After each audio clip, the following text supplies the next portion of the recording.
Well, good evening, ladies and gentlemen. Here we are, the second of the double headers. It's match number 8 of the 35th Sharjah Ramadan League 2024. It's going to be the Z Games taking on the UAE Kings 11. Brought to you live and exclusive from this iconic venue, the Sharjah International Cricket Stadium.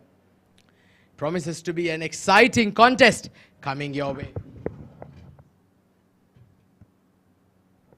Well, let's go straight out of the center where Asif Sheikh, who was with the two captains for the toss. Match number 8 of Royal Phoenix Clinic presents 35th Sharjah Ramadan League T20 2024 powered by FanCode. I have the men that matters the most. I have Shahrukh Amin, the skipper of Z Game Strikers. I have the match referee, Mr. Tehseen Javed, and the skipper of UAE Kings 11, Abdullah Azhar. It's going to be the home captain, Shahrukh, to give it a flip. Tails is the call.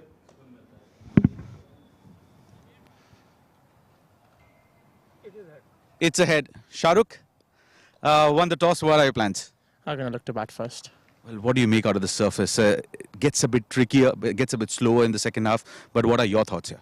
I mean, obviously it gets a bit lower and trickier to bat on. Last game also, the game was getting out of our hand, but our spinners pulled it back, especially that spell from Azhar. So that's what we're thinking. I think a slower wicket is beneficial to us in the second innings as the wicket and the rough patches grow. It'll be better for us as we're playing with 3 left-arm spinners today. Well, you guys would definitely be confident after beating a very good side in the first game of the tournament. Fresh new game. What's the mindset in the dugout? I mean, we're obviously confident because 3 league games, even if you lose one, you're on the back foot. So we need to, if we win today, we'll be very confident that we're almost advanced to the quarter-final stage. So we'll be looking to continue where we left off, just improve on the slight weaknesses of the last game, which was our running between the wickets and our power play bowling. So hopefully if we pull that back as well, so we'll win even more comfortably today. We're looking forward to that. Keeper looked injured in the last game, Lovepreet. News on that front? He's back, not keeping, but he's back. I think I'll be taking over the keeping reins today. So, but like he's back to his batting best. So hopefully that'll be good. Well, all the very best. Give us a good game. Thank you very much. Abdullah, on the losing side, but what are your plans? We were supposed to bat as well, but nevertheless, we'll be content with what we are going to do first. Well, what are your thoughts in the mind? What is a good total to chase down in the 4th innings, knowing the fact that it's a second game? Well, anything between 160 to 180 is something that, we would be preferring to chase. And at the start, it's a little sluggish, but then as the dew comes in, hoping for the best, it gets a batting belter then. Well, you were in particular very spectacular in the last game, pulling off that chase, coming through. A bit shaky towards the end, but yes, things falling in place for you. But how confident is the team looking like? We are pretty much confident. We had a good win. The team is generally new with all the new faces, but everyone is old. They're well experienced. So, we're happy with the way we are going. We're going to keep it simple. We're going to do our basics right and inshallah hope for the best. Any changes in the lineup? We've got the same team. We've got Mr. Naimbai coming in. Other than that, we've got all the same. Well, all the very best. Give us a good game. Thank you. Thank you very much. Well, so the news from the centre is that Z Game Strikers, they've won the toss and no hesitation in batting first. Well, so there you have it. The Z Game Strikers winning the toss and electing to bat first. This is the playing 11 for both teams.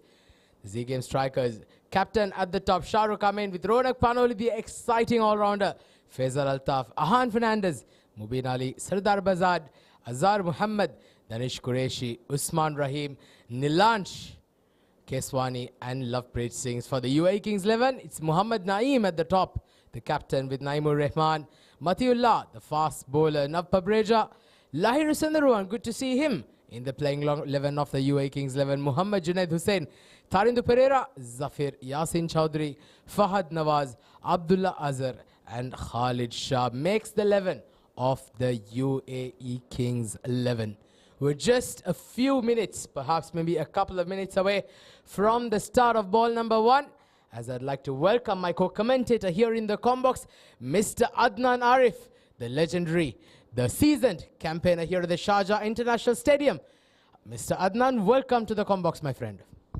Thank you, Ati, for that warm welcome.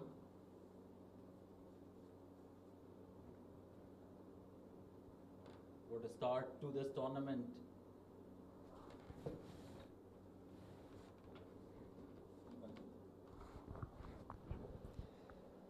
Well, all players, everybody taking their positions. Promises to be an exciting encounter coming your way indeed. Well, what predictions here today, Adnan? What are your expert thoughts on this game coming our way? A very important game for both the sides, coming off a win in their first games. This is the second game for both the sides. Ronak Panoli opening the batting along with the captain Shahrukh Amin for Z Game strikers, and these two have been the run scorers for them right there at the top. And the new ball will be taken by Mati Ullah Khan, seasoned UAE campaigner. So you've seen him in those T10s, Abu Dhabi T10s and IL T20s. Bowls with pace, and he has got this ability to swing the ball both ways. Up against a very good batter in the form of Ronak Panoli, who likes to dominate the innings right at the top from the word go.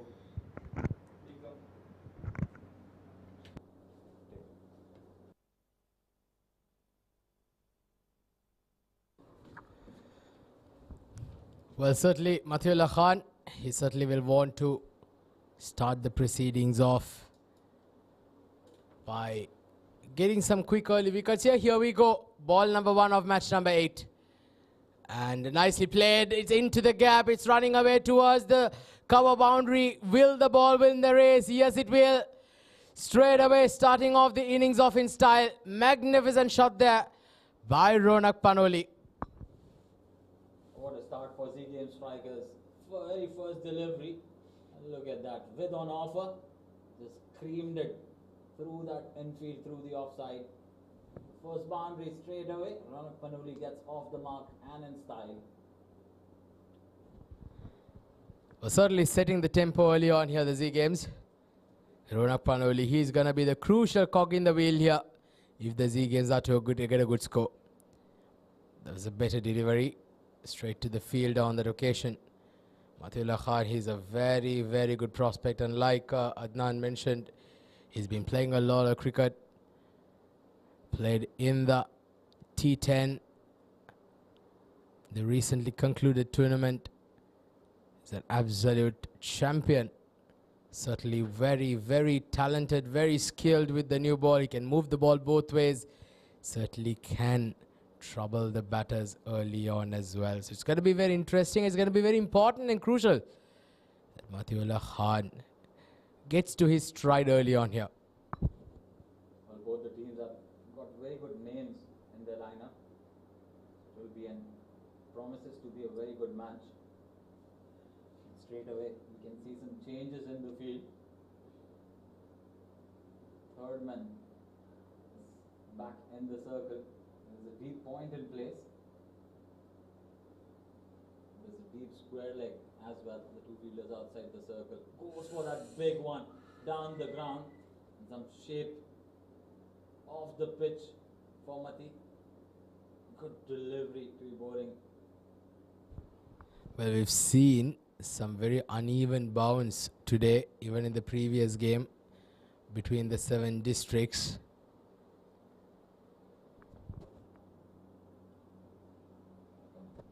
And the Arkham CC, but that ball did carry a bit more.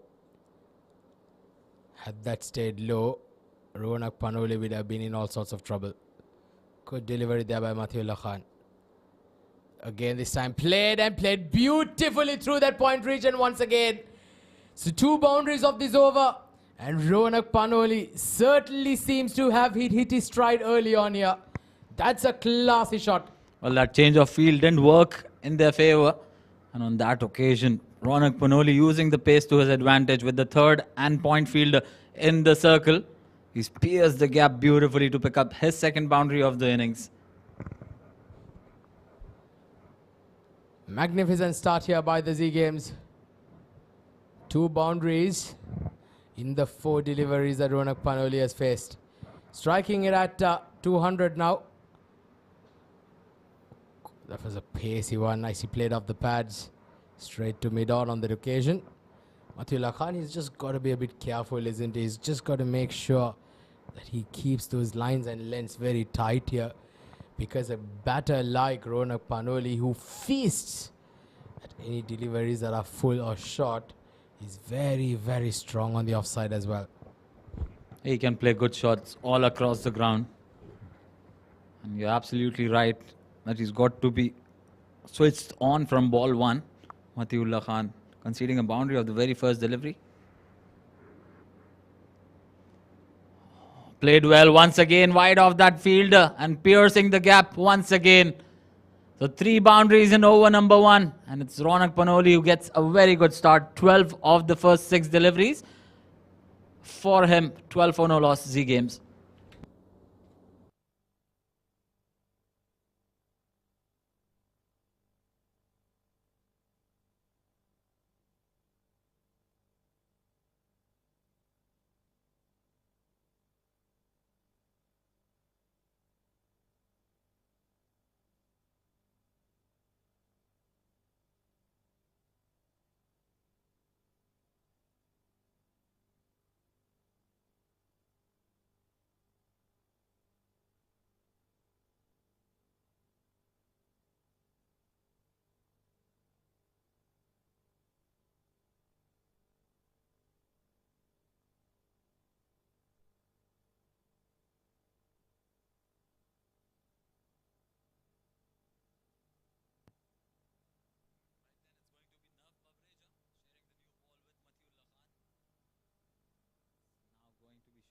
The captain on strike.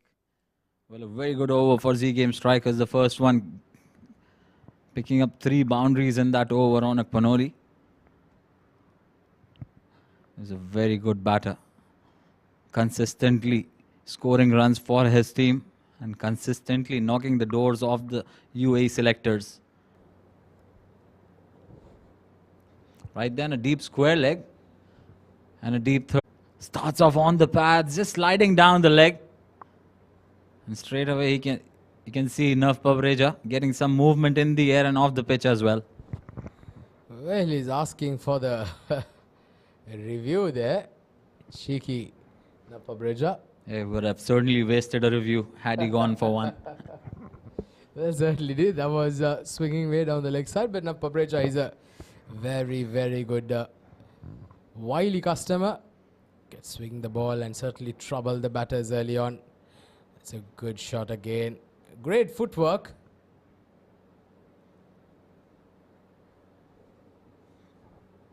Yeah, single taken on that occasion gets off the mark, Shahrukh Amin.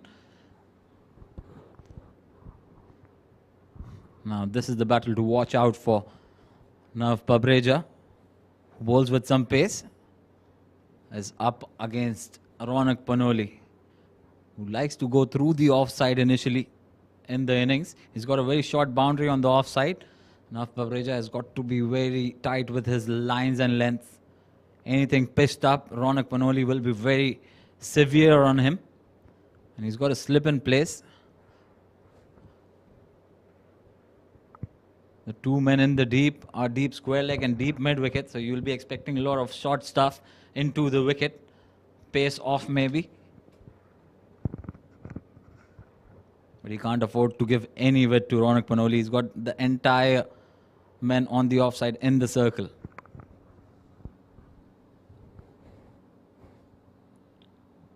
Oh, that's played over the point region. That has gone all the way, has it? Yes, it has. That has cleared the infield. That's a magnificent shot there by Ronak Panoli. He certainly seems to be on song, and he's dealing in boundaries here. Using the pace of the bowler. The idea was right from Nerf Pavreja. With the deep mid-wicket and deep square leg, it was just the line. Just a little bit of width, and it was enough for Ronak Panoli to pounce on that. Picks up a maximum, first maximum of his innings. Moves on to 18 of just 7. Oh, beautiful delivery there. That very nearly got that outside edge. Just look at that, pitching it up this time. Encouraging Ronak Panoli to come on the front foot and drive it through the covers very, very nearly. getting that outside edge. This is what he's got to do. This is now Pabrage's strength to draw the batter forward and then swing the ball away from that right hand. And that is exactly why he's got that slip in position, waiting for that outside edge. This is the line where he should be bowling. Can't afford to give any wicket to the batter. A good comeback from Nav on that occasion. Just a little bit of width once again. Enough to find the gap. Placement key there. Well, if you're bowling with that kind of a pace, better to have your deep third back on the ropes and have that deep mid-wicket in the circle. Giving away just easy runs. Ronak Panoli off to a very good start. Well, setting it up beautifully here, isn't he? That is a poor delivery, to say the least. That is rightfully noticed there, Adnan. They do need to have a deep third if he's going to persist with this line. They'll need some cover towards that wide third man region. And well, as we speak, they've now got that field down towards that deep third. So that's the right call. And here we go. This time straighter, but straight to the covers to end the over. Dot ball. But nevertheless, it's been an expensive one. And as we speak, there's a bit of a downpour. Well, how often do we talk of that? It's certainly begun to come down. The umpires just still having a word. But I think we're still happy to proceed. So 2 overs done, Z Games, 23 for no loss.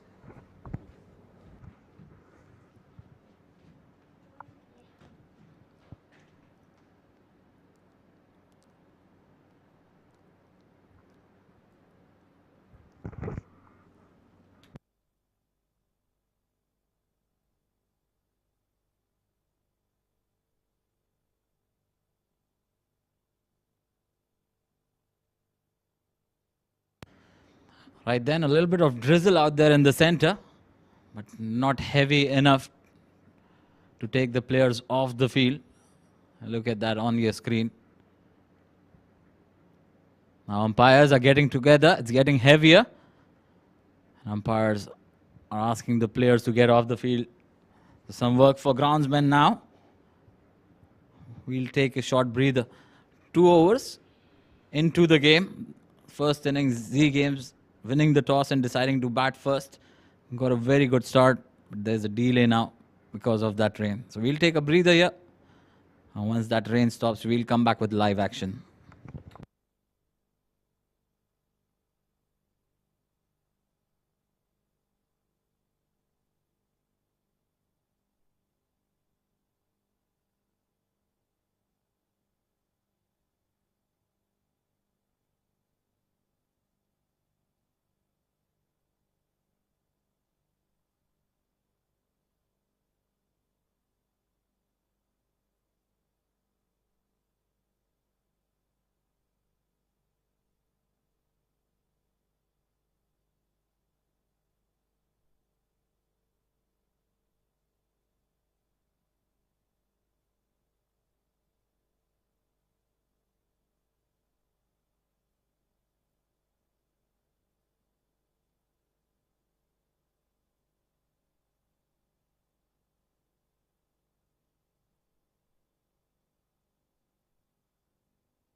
Well, ladies and gentlemen, and welcome back. We just had a short delay due to the drizzle.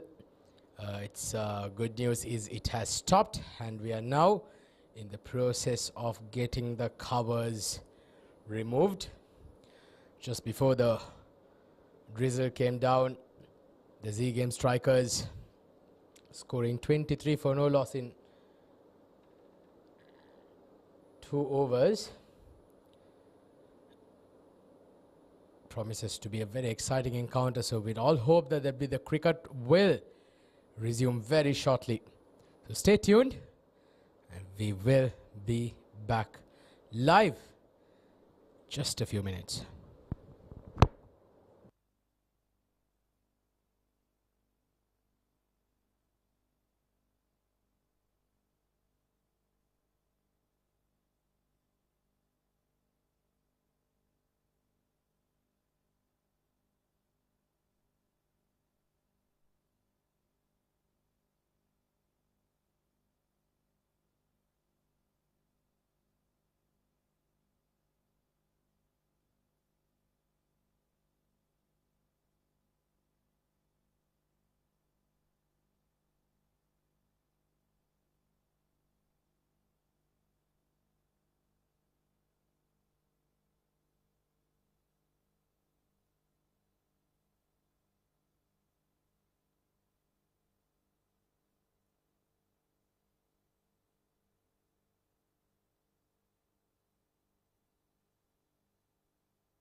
reserve time in place. So no overs lost. 2 overs, 23 is what Z Games have managed in the first 2 overs before the rain came in to interrupt the play. The fielders have taken the position. The batters are just walking out to the center. Matiullah Khan, after going for an expensive over, the first one, is back to bowl his second. And he'll be looking to pick up a wicket here. Once again, sticking with that deep point. In fact, it will be the left-hander on strike, Shahrukh, the captain of Z Games. He's got a deep third in place and a deep square leg as the 2 fielders outside the circle. Right then, we are already set, waiting for umpire's call of play.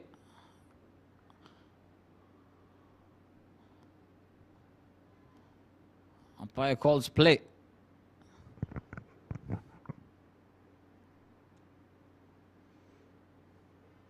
Oh, what a delivery that is. And I think he's gone.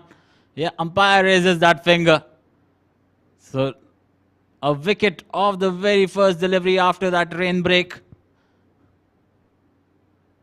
Just shaping away from Shahrukh Amin after pitching. And enough to get the edge. And this is what breaks can do. It takes the momentum off.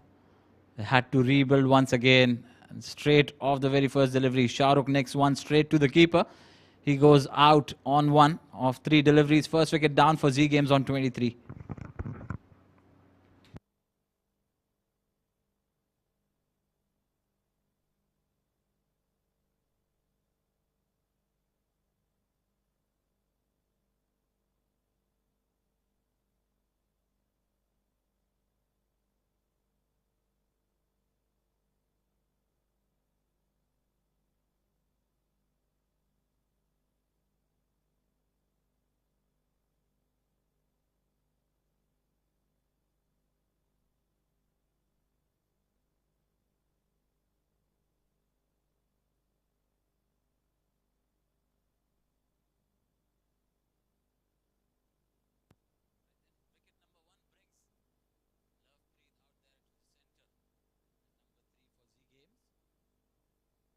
Very good first outing here in the 35th Sharjah Ramadan T20 League 2024. And he'll be looking to start from where he left.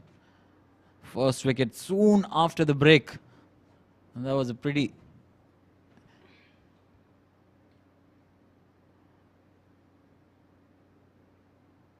warm-up delivery, as I'll call it. Not too much pace on it, but that movement away from the left-hander did the trick. So there's a slip in place now for the new man, Lovepreet. Deep square leg in place, and there's a deep third as the 2 fielders outside the circle. Matiullah Khan with a good comeback after conceding 12 in his first over, up against Lovepreet. Well, yeah, how often we've seen, isn't it? Usually when you get a break, a wicket falling straight away, because batters have got to restart their innings. And the UAE Kings 11 have certainly capitalized on that opportunity of getting a break for a few minutes due to that slight drizzle. Very lucky that no overs have been lost. So we will have a full 20 over game coming your way. Ronak Panoli still out there. Lovepreet Singh, the new batter. Just walking at a number 3. That's a very good delivery. That climbed. That was bowled with pace and some steam behind it. Took off from that area. You can see how happy the keeper was to collect it above his shoulder. Right then, Matiullah Khan now showing some confidence after picking up that wicket. Certainly he's got his tail up now. As you said, they've now got to restart coming after the break and losing a wicket straight away. Down the leg side. Slightly getting his radar wrong there, Matiullah Khan. Lovepreet Singh is going to bring some love into the innings here for the Z Game strikers. Can he get a good partnership here between Ronak Panoli and himself? They've got to make sure that they get a good score on the board. 180 plus would be required on this surface. Certainly they've got that start. Ronak Panoli has certainly provided them. He's been dealing in boundaries from the moment he's walked off to bat. 4 boundaries and a 6 in that 22. That's a good looking shot off the back foot. Nicely played into the gap. They might pick up a couple of runs easy. Yeah, that's a very good shot. Punched off the back foot, rising onto him, but he's played it pretty decently to get off the mark with that couple. A good start from Lovepreet. He's coming on the back of a 50 half century that he scored in that first match. Matiullah Khan conceding 15, but he's picked that important wicket of Shah Rukh Amin, who can be really devastating at the top. Ronak Panoli is on the non-strikers end. Dug in short. That was rising very quickly. Will be called 1 for the over. But a very sharp delivery. This is what Matiullah can do for you. He can certainly bring in some steam. He can trouble the batters with that pace. He certainly is one of those bowlers who can bowl in that high 130s. And when the ball keeps moving around, it can certainly be a handful for any batter, no matter how much of class you have. Last ball coming up off the third. Good delivery this time, an in-swinger into the right-hander. Safely negotiated by Lovepreet. Watchful start here. 3 overs done. Z Games 26 for 1.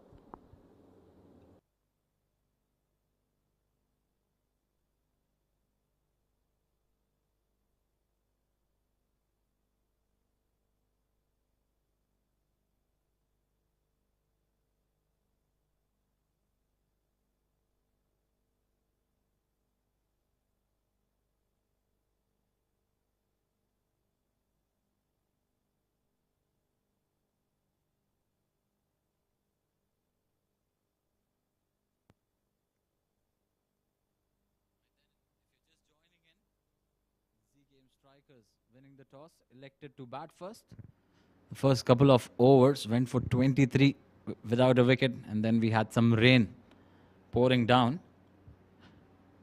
Not to forget, great work from the groundsman to ensure a quick turnaround time, and that made sure that we don't lose any further overs in this match.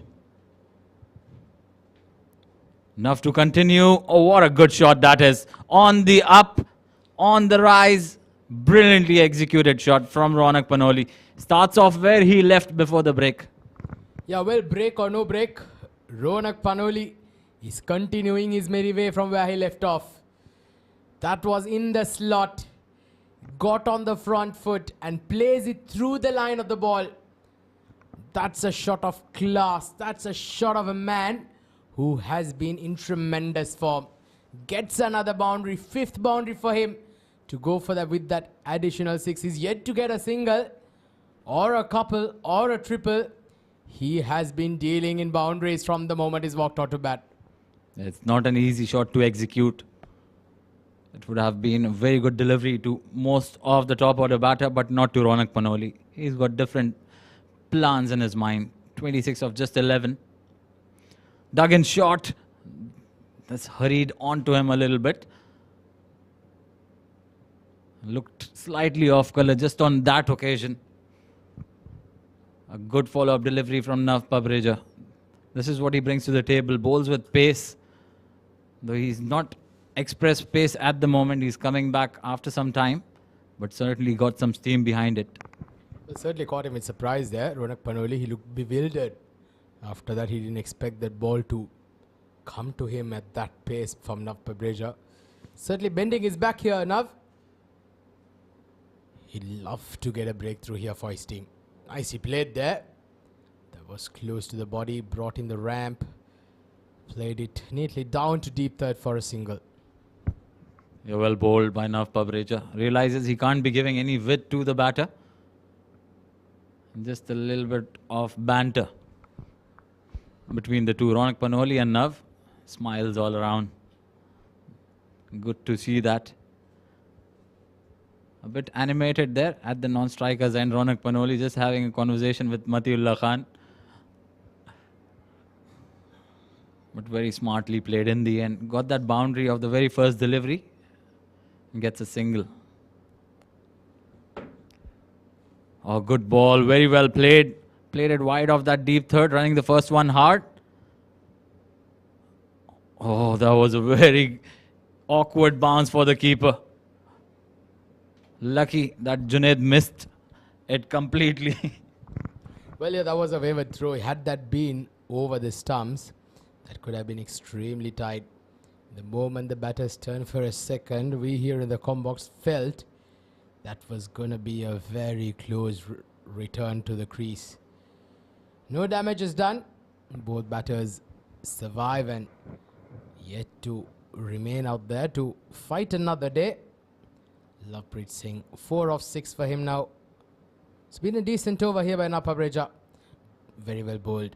Once again, digging it into the pitch. Lovepreet Singh misses an opportunity there to perhaps hit that to the boundary towards that mid-wicket region. Onto the shot a little early on that occasion.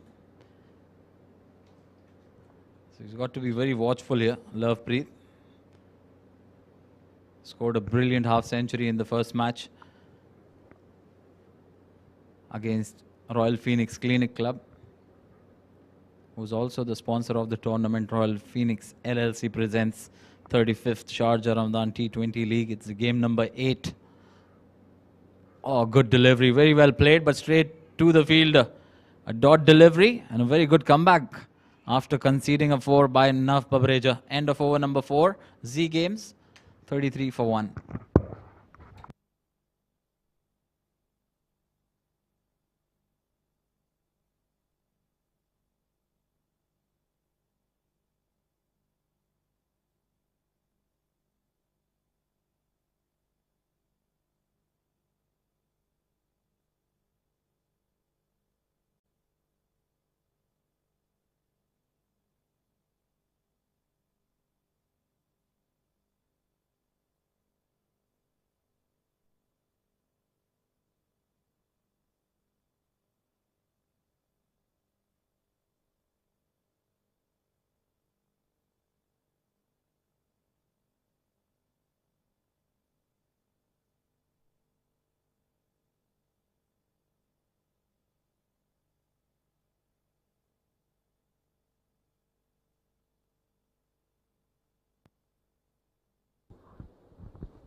Well, Lahiru Sandharwan, the all-rounder, he is into the attack.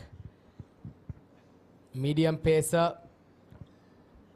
Starts off with a delivery just outside off stump. Usually plays for the 7 districts. Good to see him in the UAE Kings 11 colours tonight. That's a very short introduction to a Sri Lankan colleague, I would call, from Atiq Nizam. I was expecting a lot more in terms of intro of Lahiru Sandharwan. A very good bowler. Likes to hit those channels around the off stump. Oh, a shimmy down the wicket. And just one delivery it took for Ronak Panoli to get a sight of Lahiru. Comes down the wicket, dispatches it off the sight of everyone here at the ground, out of the park for a maximum. Well, Adnan, this is the reason why I gave a very short intro, because he was bowling to a champion batter like Ronak Panoli, who can easily deposit him out of the stands, and he does exactly that. That ball landed here in the roof of the Sharjah Cricket Stadium. What a stroke. Magnificent hit. Ronak Panoli is certainly turning the heat on you. Just look at that for a shot. Oh, that was class personified. Reminded me of ABD Villiers there, shimming down the pitch, hitting a fast bowler over mid-wicket. Well, the hallmark of that shot was the head stability. How stable the head was when he went down the wicket. Though He bowled a brilliant outswinger the first delivery, and this one coming back in, and that head stability was the reason he could find that movement in and wash it onto his bat, and we call that no-look shot these days. Well, Adnan, you are a top order batter yourself. How do you train for that? How do you train walking down to a fast bowler, keeping your head up and hit him out of the park? Give us some insights, my friend. Well, practice makes a man perfect. You've got to work hard in the nets. Whatever you see on the screen is actually the result of what you are doing at the back end.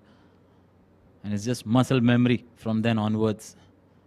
With on offer, and lets it go. Called a wide, and rightfully so. Well, Lahiru Sandarawan, he is more known for his batting than his bowling. He's a very, very good middle order batsman. Lahiru Sandarawan, going to be very interesting to see how he comes about it in the innings when the UAE Kings 11 come into bat. Mind you, they have another Sri Lankan in the 11, Tharindu Pereira, another very good spinner. Short and wide and played beautifully through the cover region. Ronak Panoli has pulled off some magnificent strokes tonight. This one is right up there. Magnificent to say the least. Look at those eyes, so focused. He's out there on a mission. How well has he timed that one? No chance for anyone in the circle, just a mere spectator on that occasion. Reaches the boundary in a flash. What a start this is from Ronak Panoli. And I've said this already many a times on air as well. Look at that, playing it right under his eyes, maintaining the pose for the photographers to take notice and take that picture, put it up in the headlines tomorrow.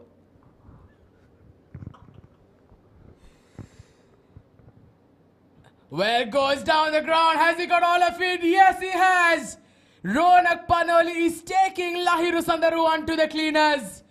This time he goes over mid-off. Another maximum to bring up the 50 for the Z Games. What a start this has been.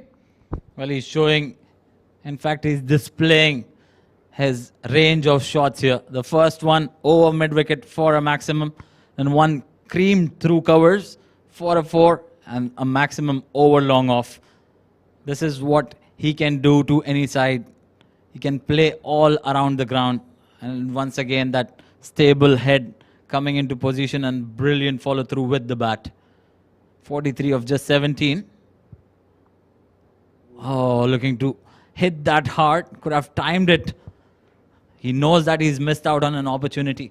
And I've said it on air many a times. Every time I see Ronak Panoli, which I'm sure he'll acknowledge after the game, once he hears me. Every time I've come to watch the game, he scored big for his team. 43 of just 18 deliveries, 6 4s and 3 6s in that. Well, Adnan, you would be his lucky charm, I'll tell you. He'd love to see you come and play in every game he plays. This one was crashed, but a bit of hand at the point region and a great effort on the boundary line. Saves their team a couple of runs. Great effort on the field. That's very good work, especially from a fast bowler to be putting his body behind the line. That is something extraordinary from Nav Pabreja. After bowling a couple of overs, 5 overs done, 52 for 1.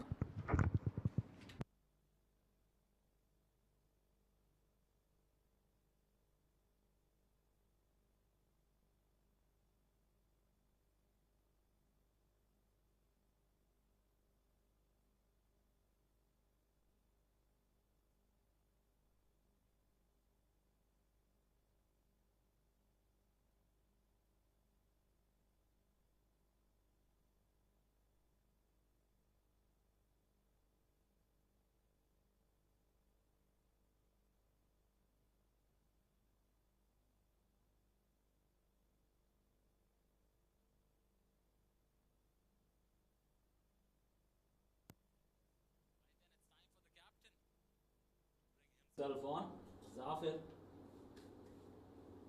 Very handy left arm spinner. And we remember last time he was bowling from the same end. Oh, with on offer. Creamed through the offside once again, but it's Lovepreet on this occasion who picks up his boundary. What a shot. Well, mind you, this is the last over of the power play. So the Z Game strikers have certainly got their EA Sports mode on in order to maximize these power play overs and get some runs on the board here. Lovepreet Singh creams that beautifully. Short and wide this time, over the point fielder, running away towards the deep point boundary and gets another boundary. So consecutive boundaries here for Lovepreet Singh. Oh, that angle from over the stump is not working in his favor. And rightfully so. Look at that, providing width to the batter. Didn't play it off the middle of the bat, but got enough. To clear the infield. Picks up the second boundary of the over. And straight away pressure on Zafir. Well, come from around the wicket. You'll have a better angle to be bowling with the bigger field on the leg side. But he's got a different plan. He's persisting with over the wicket. And he's got a fielder in the deep. Very carefully and watchfully played and smartly played by Lovepreet to pick up a single. Well, these are fantastic starters into the Z Game strikers have certainly hit the ground running. Yes, they did lose that wicket straight away after that rain break. But, well, they've not held back as far as their run scoring is concerned. They're going at above 11 runs and over. Fantastic batting this has been. Short and wide, hit into the gap and gets a boundary again. This is a poor over to say the least from Zafir Yassin. A bit too short and bit too wide. Easy pickings for a batter of the class of Ronak Panoli. He moves on to 49 now. He's placed that beautifully. Look at that. Just a little bit of width on offer. And he's waited for the ball to arrive. In fact, played it behind his body to pick up that gap behind point. Pierced it perfectly. Moves on to 49 of just 20 deliveries. Well, what a magnificent innings. Ronak Panoli has certainly been outstanding. This once again crashed. There is a fielder now in the deep. A single on the occasion to bring up his half century. What a knock it has been. Take a bow, champion. It has been a game. It has been an innings full of entertainment, full of class, full of finesse. Take a bow. Off the back foot this time, a single on that occasion. So power play overs done and dusted. Z Game strikers scoring 67 for 1 in their 6 overs. Could have asked for a better start here. 67 for 1.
Mati with his third over, and rightfully so. They are looking for a wicket here because these two are getting away with that game. Put on 44 already. Lovepreet making 14 of those 44, but Ronak Panoli seems to be batting on a completely different surface here. Well, he's been on a different level, hasn't he? He's hardly put a foot wrong. And now these two have been having a very good partnership. Quick single on the occasion. Partnership moves on to 45. Now between Lovepreet Singh and Ronak Panoli. Obviously, Ronak Panoli has done the majority of the scoring. Matiullah Khan, he will very, very much like to get a breakthrough here if possible for his team. especially this man on your screen. Just look at that for a strike rate. That is absolutely mind-boggling. 238, 7 boundaries, 3 sixes in 21 balls. Outstanding to say the least. Well, very interesting field placement here. Short third, point, cover, and fine leg in the circle. Taking the pace off that one. Almost got through. So the idea was right from Ronak Panoli, just the placement, finding the fielder on that occasion. Smartly done. They run through for a quick single as well. So good batting from these two. They understand each other pretty well. And the young legs coming in play there. Well, there's also one thing that we need to take into account here is Adnan, after that downpour, the outfield will be a little wet, so it's going to be a little bit harder for the bowlers and the fielders. Oh, look at that. Look at that for a shot. Goodness gracious. That was absolutely crazy to say the least. That was not too short, but he got in line with the ball and beautifully hooks it over the square leg region for a maximum. Oh, how quickly he got into that position. It was about spotting the length early, which Lovepreet has been doing in the tournament, especially in the first 2 games that he's played. On to his back leg very early, and that swivel allowed him to pick up that area towards square leg. Picks up a maximum. So that change not working really in their favor to bring in Matiullah Khan, but he's a very smart operator. Still got 3 deliveries up his sleeve. And there's a change in field now. The mid-off is up, cover, point, and mid-wicket in the circle. Should be looking to bowl towards that 4th stump channel. Good delivery this time. Just sees it through, and it's been called a wide by the umpire for height. That it is being mentioned just above the shoulder length and given one for the over. Going at a rate of 11.69 here, the Z Game strikers. Exactly what the doctor ordered. Now that the power play overs are done and dusted, fielders can now be spreaded towards the boundary line.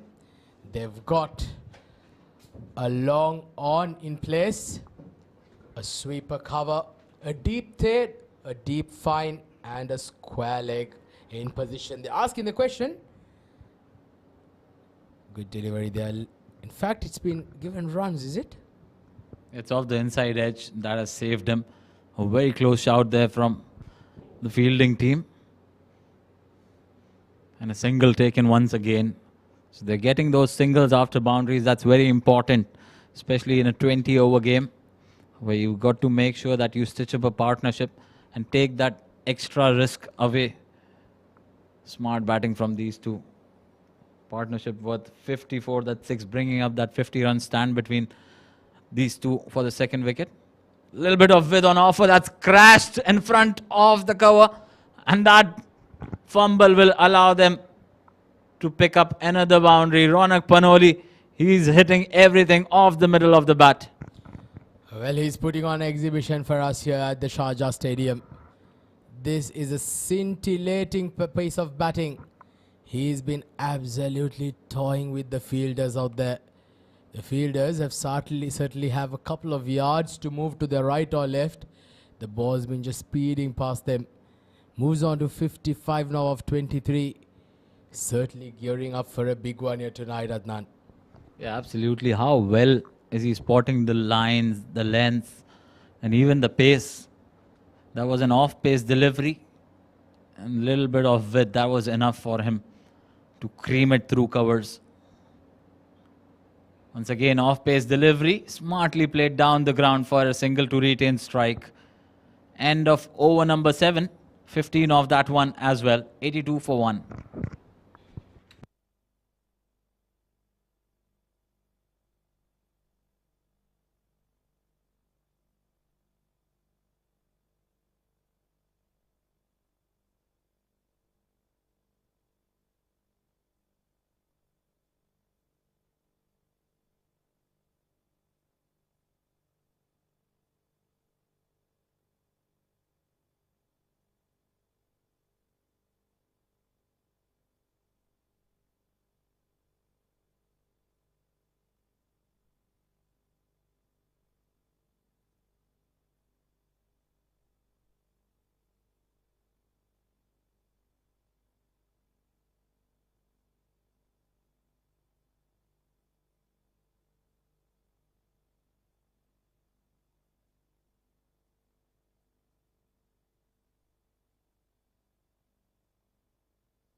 Change of angles for him. He'll be bowling around the wicket. That's the right move. But once again, with on offer. And he's gotten away with that. Just a single. A fumble allows them to go through for that single. He's got to be really switched on here. Zafir can't give them width outside off stump. Too much width will actually work in favor of the batter with the short boundary on the offside. And just two men protecting the boundary on the offside. That's a better area. He's got to be there and thereabouts. Use that longer part of the ground towards the leg side of the right-hander. And smartly bowled as well. Took the pace off.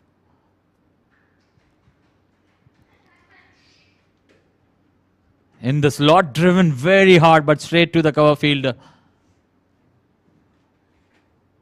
Ronak Panoli has certainly got his timing right tonight. Had to just clear the field on either side and it would have been a boundary. Oh, coming in with the arm. A good delivery. This is where he needs to be bowling. In the stumps line, don't offer any width. Use that bigger boundary on the leg side. So good comeback in the first 4 deliveries that he's bowled in his second over. Zafir conceding just a couple of runs.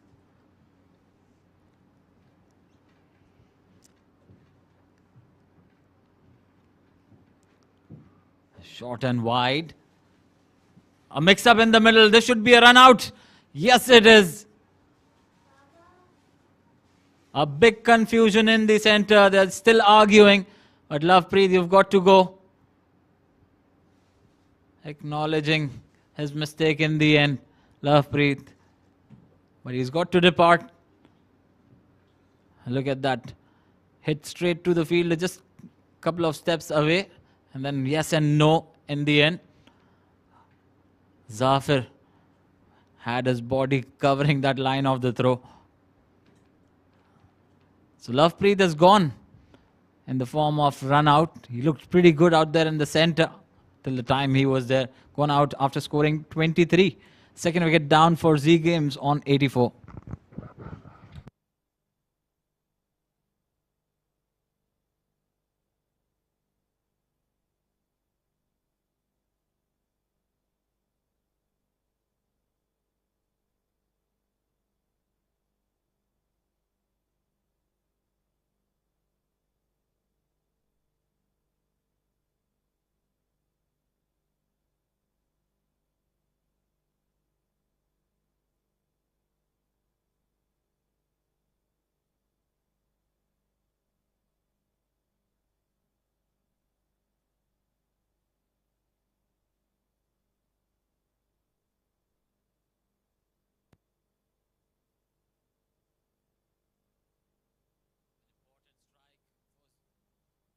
For UAE Kings 11. In the form of run out. With on offer once again, but it was shaping away from Ronak Panoli. Straight to the cover fielder. No chance of a single. Dot delivery to end over number 8. Z Games 84 for 2.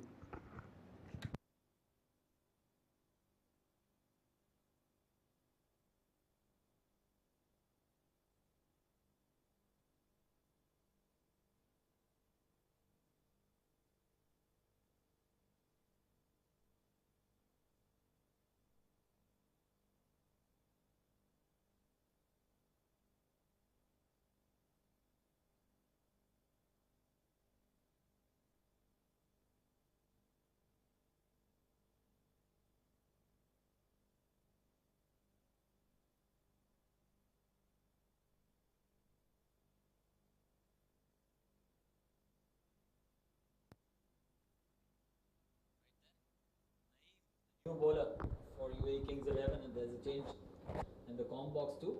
I've been joined by Asim for the next passage of play. Welcome, Asim. That was a scary welcome from Mahan Fernandez. Width on offer straight away by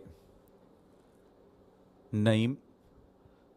Well, Naeem can at times trouble you with that sort of a loop coming through.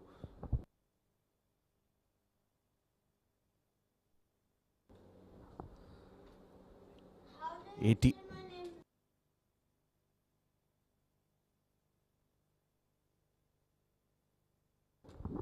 $85 for 2. That was a poor delivery. Half tracker meant to be dispatched and has been dispatched pretty nicely there by Ronak Panoli. He's continuing his onslaught.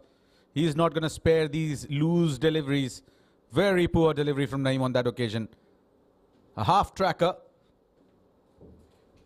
Well, I think he'd find himself lucky that it didn't go all the way for a maximum.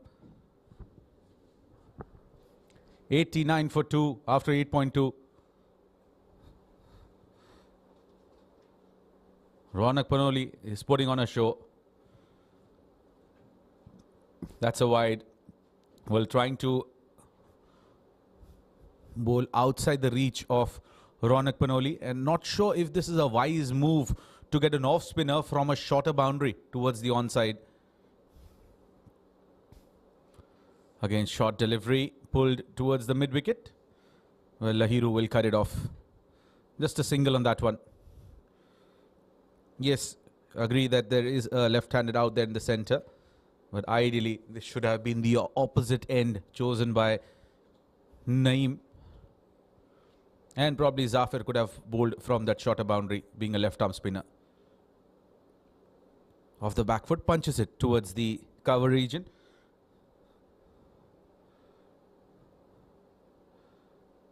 What's going to be more interesting is to see what does Naeem offer to Ronak. Some words of wisdom there from the wicketkeeper Junaid.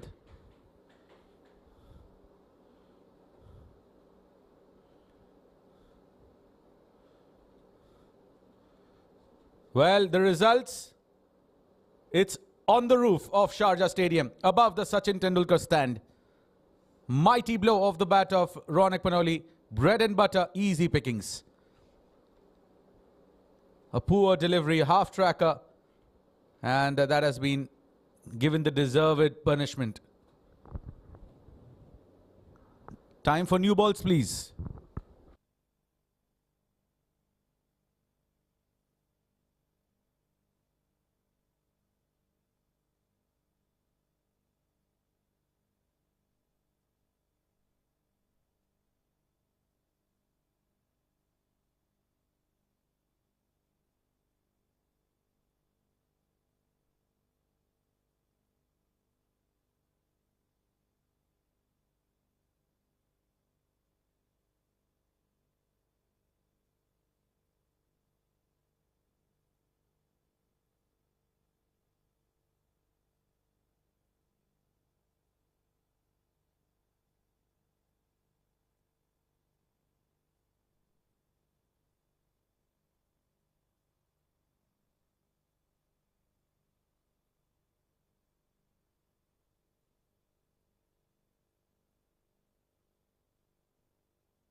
Balls back, action begins.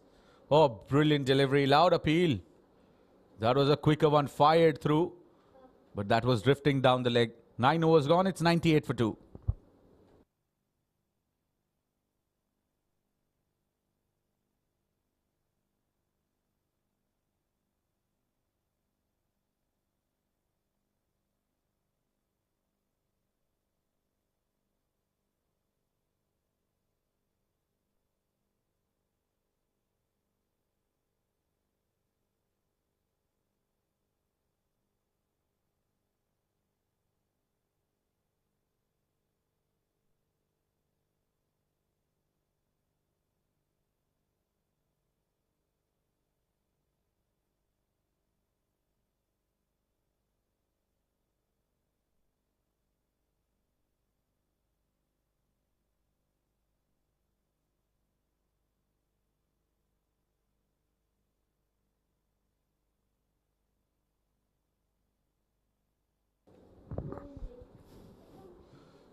Zafir will continue.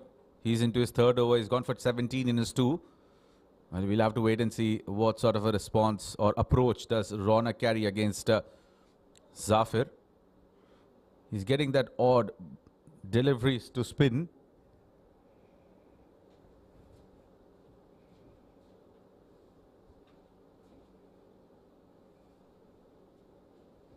Cut away, but straight to the fielder.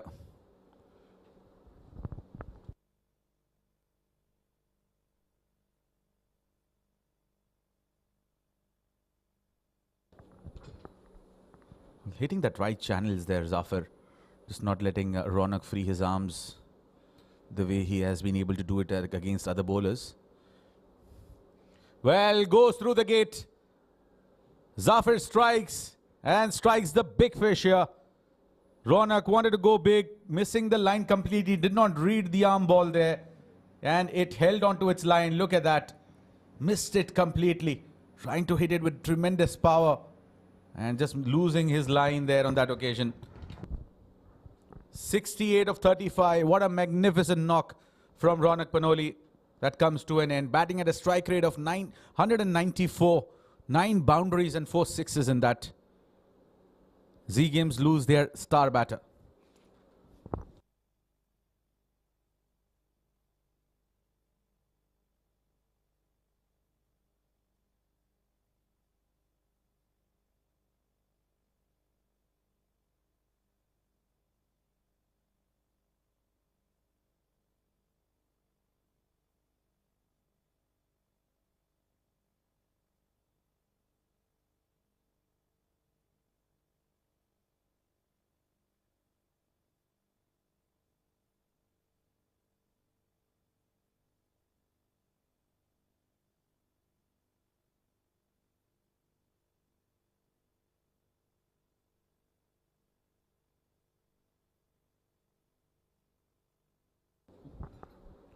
.99 for 3.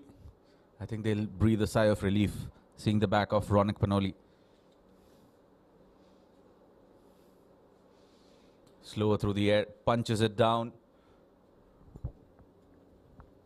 What a comeback this has been from Zafar. Went for 15 in his first over and to concede just 3 in the next 10 deliveries and pick up that big wicket takes some doing. Certainly leading from the front. A big mix up here. Sent back in the right time. That could have been costly as well. Oh, that was poor calling there from Ahan. That was single all day long. He would have literally jogged and completed that.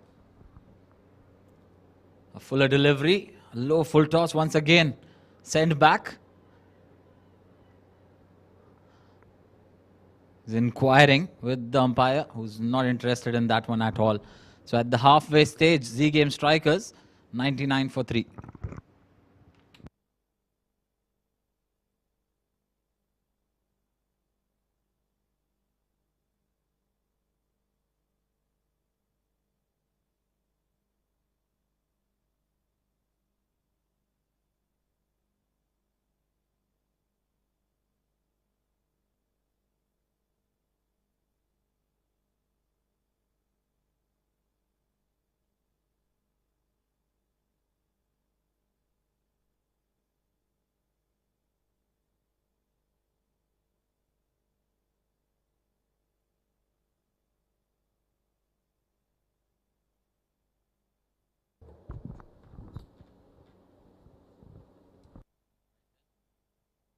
Naeem, after going for plenty in his first over, is back to bowl his second. Well, I think Abdullah Azhar could have been a wise option as well. He is someone who is a typical orthodox off spinner who turns the ball as well, square. It could have been an ideal option there for Zafar. Maybe from the other end. Not from this end with the short boundary on the leg side to the right hander being an off spinner. That short boundary might come into play. But again, that introduction of Naeem in the second over, it's also associated with seeing the back of Ronak Panoli, who was really harsh on him in the previous over.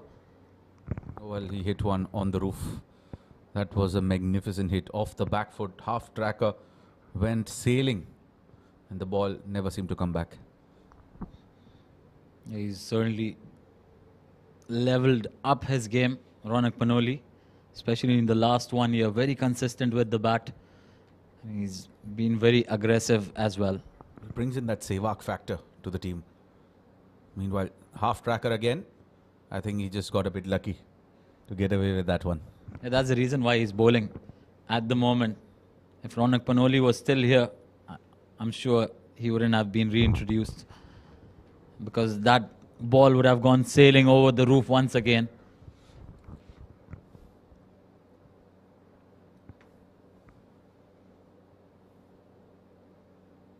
Ball kept low. Well, Tahir Zaman, another option for UAE Kings 11, and he was very impressive in the first game. Yeah, I remember he bowled pretty decently. The 2 overs that he bowled, didn't get many in that innings. He certainly hit the right areas. Maybe trying to keep him as an option for the death overs. And he can be that ideal option because he has that slingy action, just like Wasim Jr., who can hit the right channels, has that sharp length delivery as well, that kicks in with an extra bounce, and they're beautiful Yorker as well. A fair decent over coming here for Naeem, 4 of it. Straight to the fielder. That'll be a dot to finish. He'll be a lot content with that sort of an over there. Just 4 of it, 11 gone, 103 for 3.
Naeemur Rahman.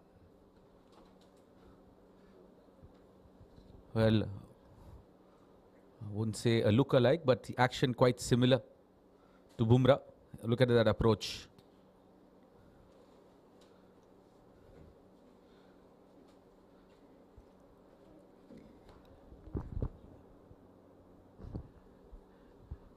Well animated on that occasion, Naeemur Rahman.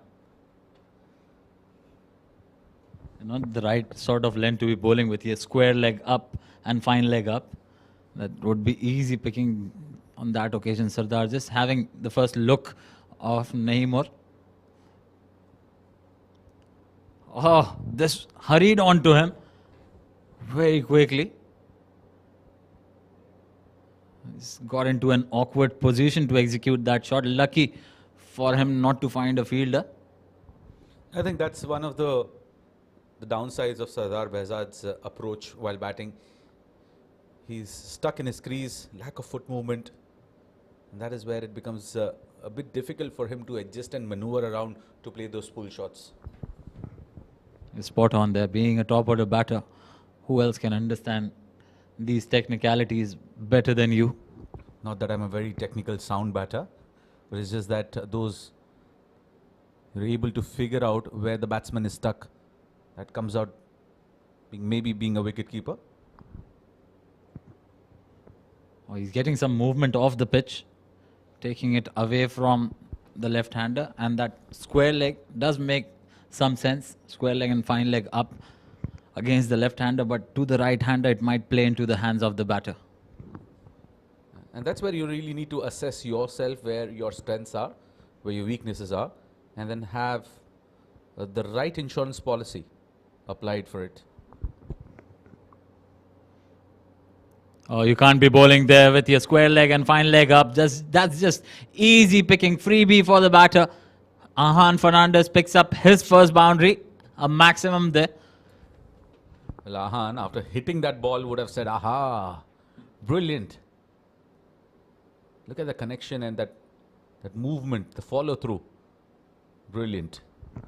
He's short of runs.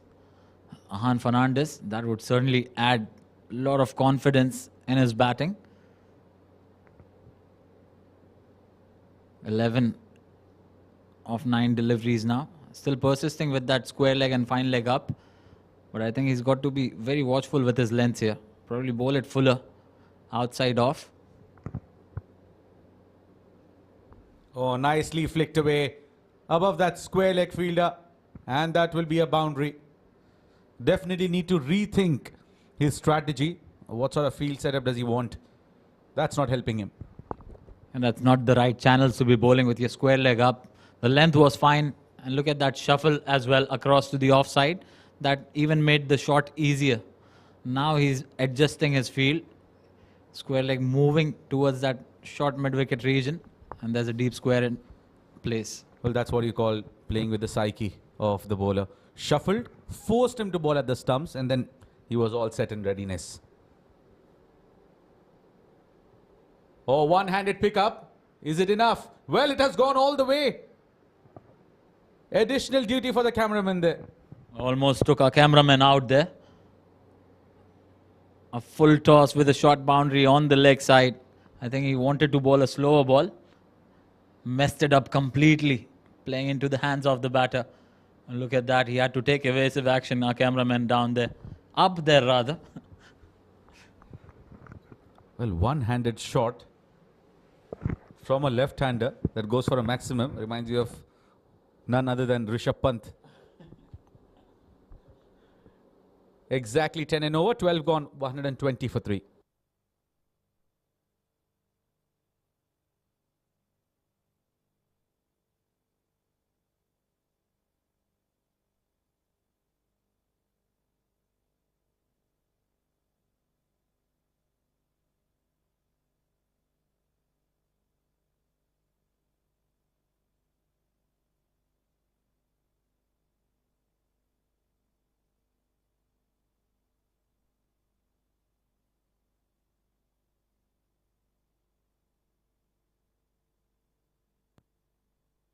Tarindu, the new bowler, off spinner.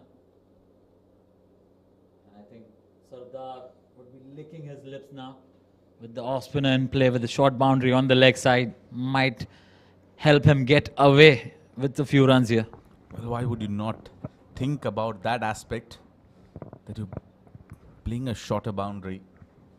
Get the off spinner from the bigger end. This is where I think the planning has gone wrong here for UAE Kings 11.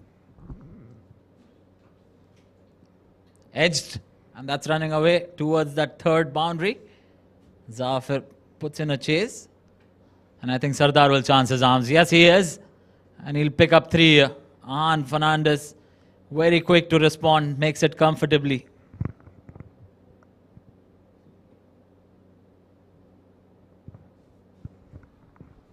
Well, this is good running between the wickets. Very alert and taking full advantage of the slow approach from the fielder. Slogs it, deep square and a boundary for Sardar Behzad. Much needed to gain some sort of confidence here. Again, not the right bowler to be bowling from this end. This is what we think here in the comp box. Off spinner with a short boundary on the leg side to the right hander. It's pretty easy pickings. Even half hits will travel the distance. This is what the keeper is indicating as well. Get hit on the offside. Goes big, goes handsome. New balls, please. Well, you're giving them an opportunity to go big here. Irrespective of the size of the boundary, that would have gone on to a big one from Sardar, a maximum on that occasion, right under the bat. And as a batter, you feel really confident trying to clear those short boundaries, end up middling one. That was a juicy half volley. Meant to be dispatched. And a lot of confidence there for Sardar Behzad. after getting back-to-back boundaries here. First a 4 and followed by a maximum.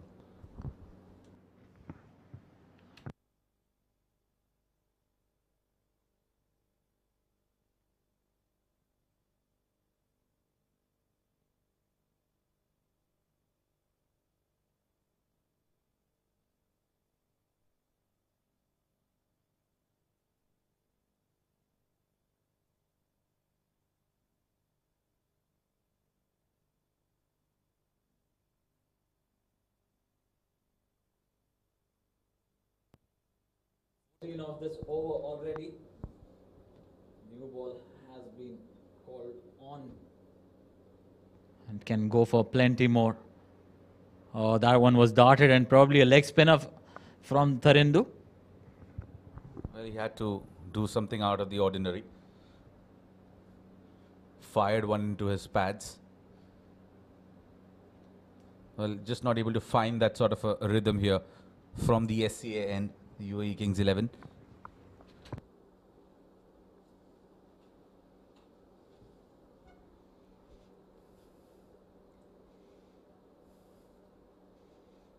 Playing it soft hands.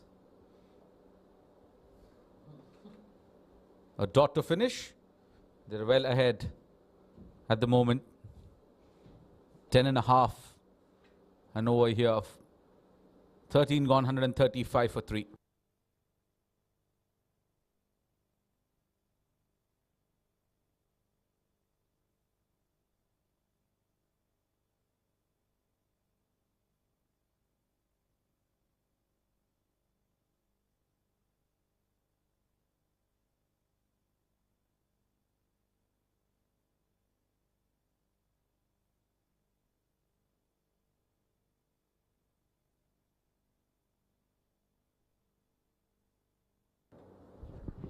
Zafar continues to operate from the Bukhatir end. Yes, he's done well, but I think he needs to take the onus on himself and come in from the shorter boundary.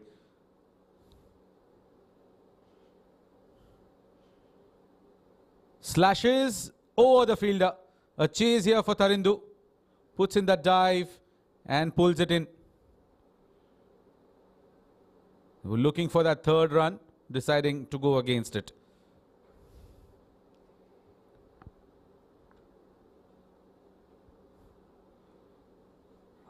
Just clearing the fielder. Was inches away.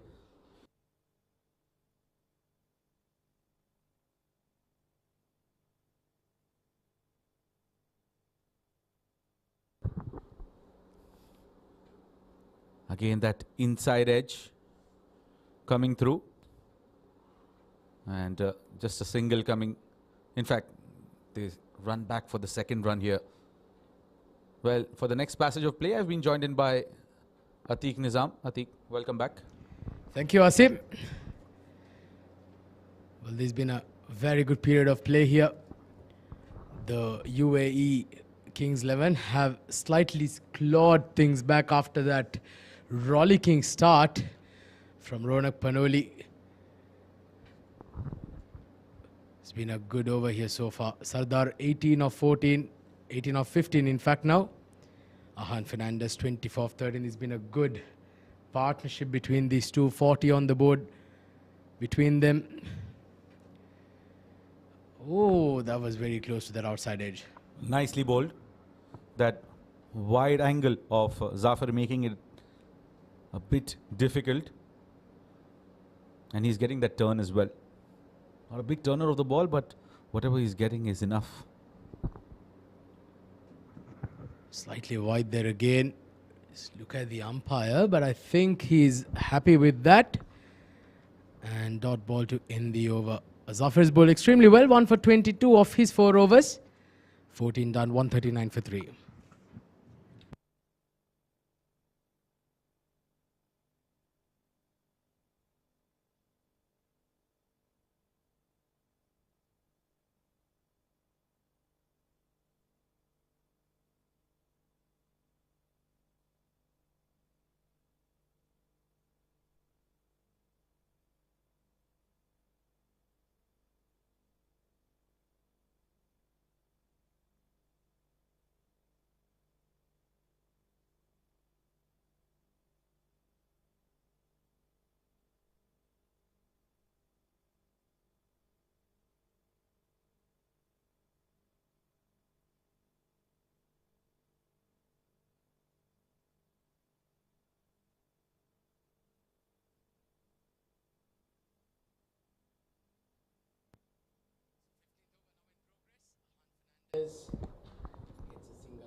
paces.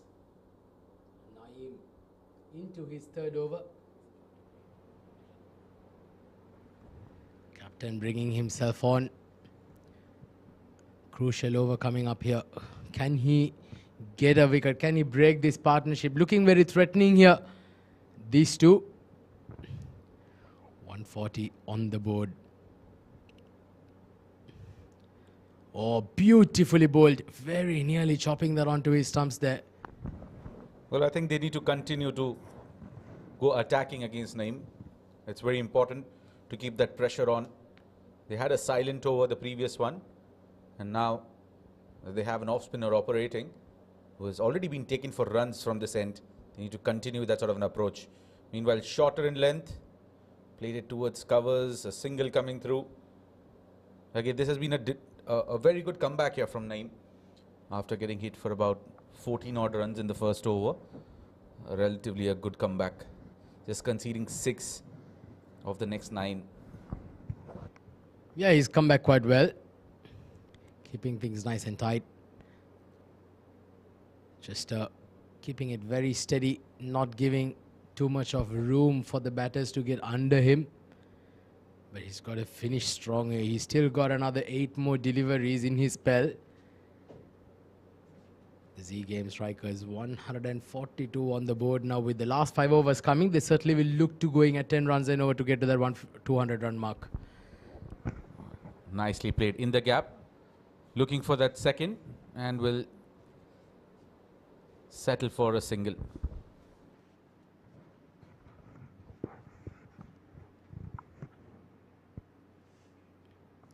Still going at just above 9.5 runs and over here.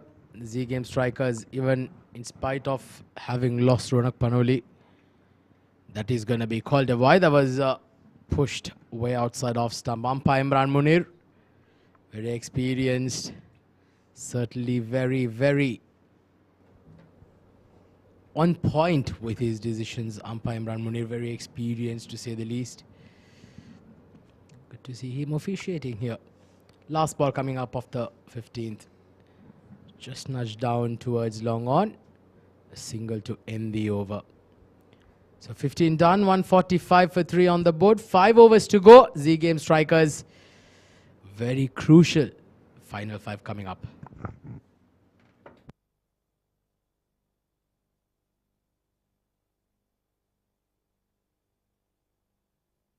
Well, this has been the partnership. Ronak Panoli and Shahrukh starting off with 23 runs opening stand, and then it was Ronak and Lovepreet with a brilliant 61 run stand, 15 for the next. But the Fernandez and Sardar partnership is certainly beginning to take off. 46 of 34. For their sake, they will certainly want this to continue. Match number 8 in progress. Promises to be an exciting encounter coming your way.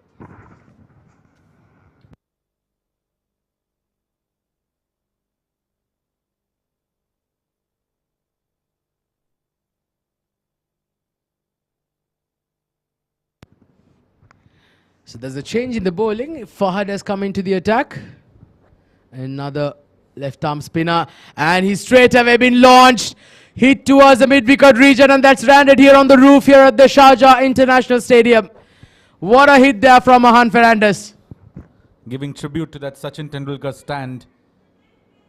That was in the slot and dispatched with tremendous power there. 150 up here for Z Game Strikers, and they're striking big here. Well, they certainly have to. They've got 7 wickets in hand, and they've got to make sure that they capitalize on this. That's going to be called a wide. Trying to bowl a quicker one there, getting it all wrong there. Fahad will certainly be under a bit of pressure after being hit for a 6 of the very first ball. Slower left arm bowler. Fahad Nawaz. Once again, another wide. That's the pressure Overcorrecting on that occasion. But I think he's just trying to take the ball away. They're just not able to find the right strategy here. They're using left-arm spinners against left-handed batter from a shorter end. They're using an off spinner to a shorter boundary to a right-hander. Just doesn't go with the basic sense of using your ends. Very good point there, Sim. Something that they have to really consider, because or else they certainly will be chasing a lot of leather in these last 5 overs. But Fahad Nawaz has got a job to do. Can he come back strong in these last 4 overs? He's got to try and make sure that he bowls across to the left-hander. In fact, now the right-hander on. In fact, it is the left-hander, beg your pardon. And this time hit hard down the ground. But there is a fielder in the deep.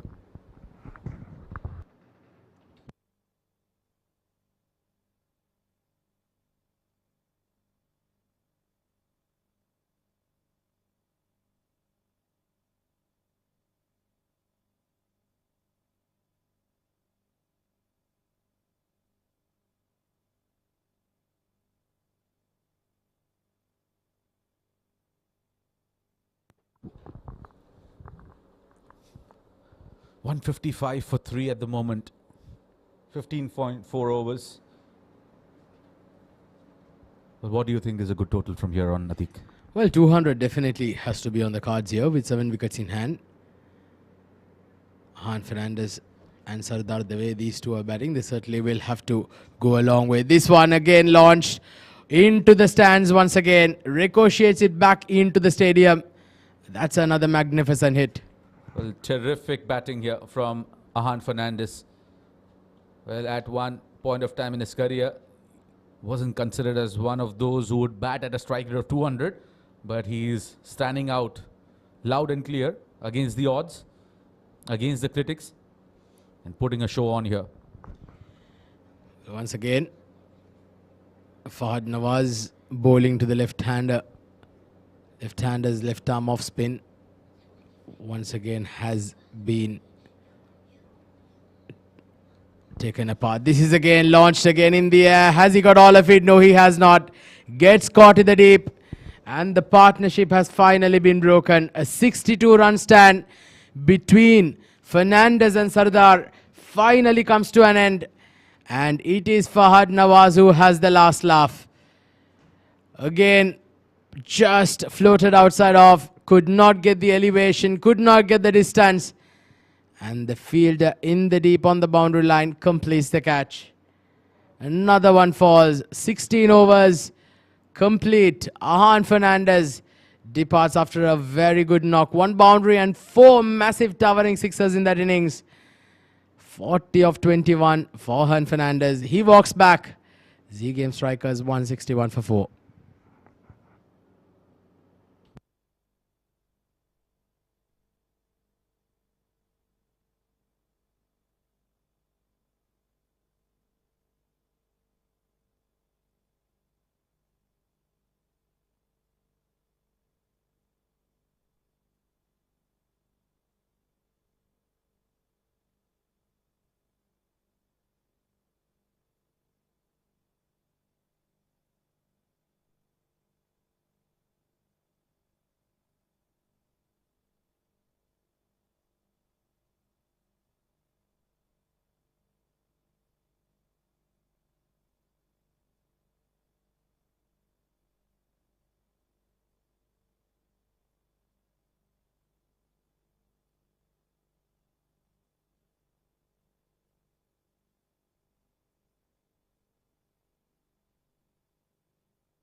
.16 up, 161 for 4. Well, that had an awkward bounce on that occasion, and that has been taken by Tahir Zaman. And Tharindu picks up a wicket. So partnership broken in the previous delivery, and the other partner follows. How often have we seen that? Very often, to say the least. 2 consecutive wickets of 2 deliveries here for the Z Game Strikers. Beg your pardon. The UAE Kings 11, the Z Game Strikers lose their 5th now. So the other batter, Sardar, after having played a good knock, unfortunately walks back. 161 for 5.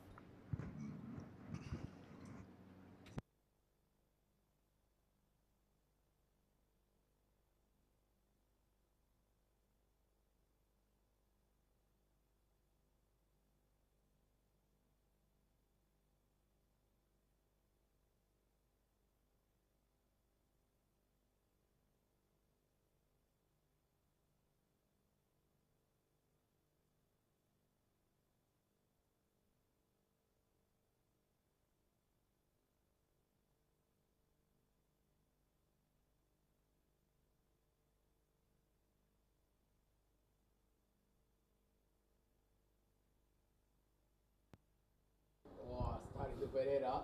He's come back very well here after going for 14 runs of his first over. Bowled very well. Rahim, the new batter, and Faisal both new into the crease. A poor looking shot there from Faisal on the very first ball. And he has launched one in the air. Chance for Tahir Zaman once again. And takes it easily. Not sure what are the intentions here of Z Game strikers. They are falling like 9 pins. They have lost 3 wickets at the same score. A nothing shot on the first ball from Faisal Altaf. And just trying to fancy his chances of going big. Well, they've lost their 6th now.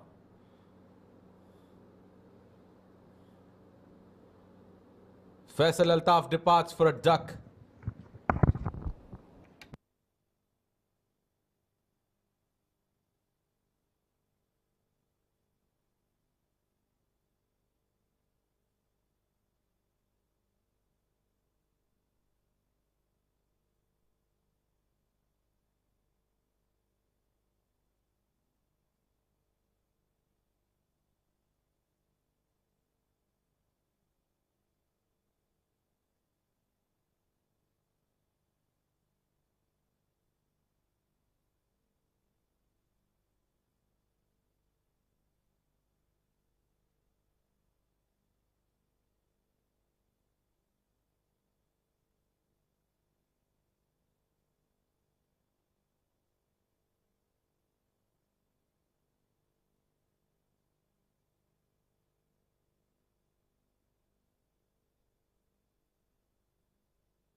Nilesh Keswani, new batter at number 8.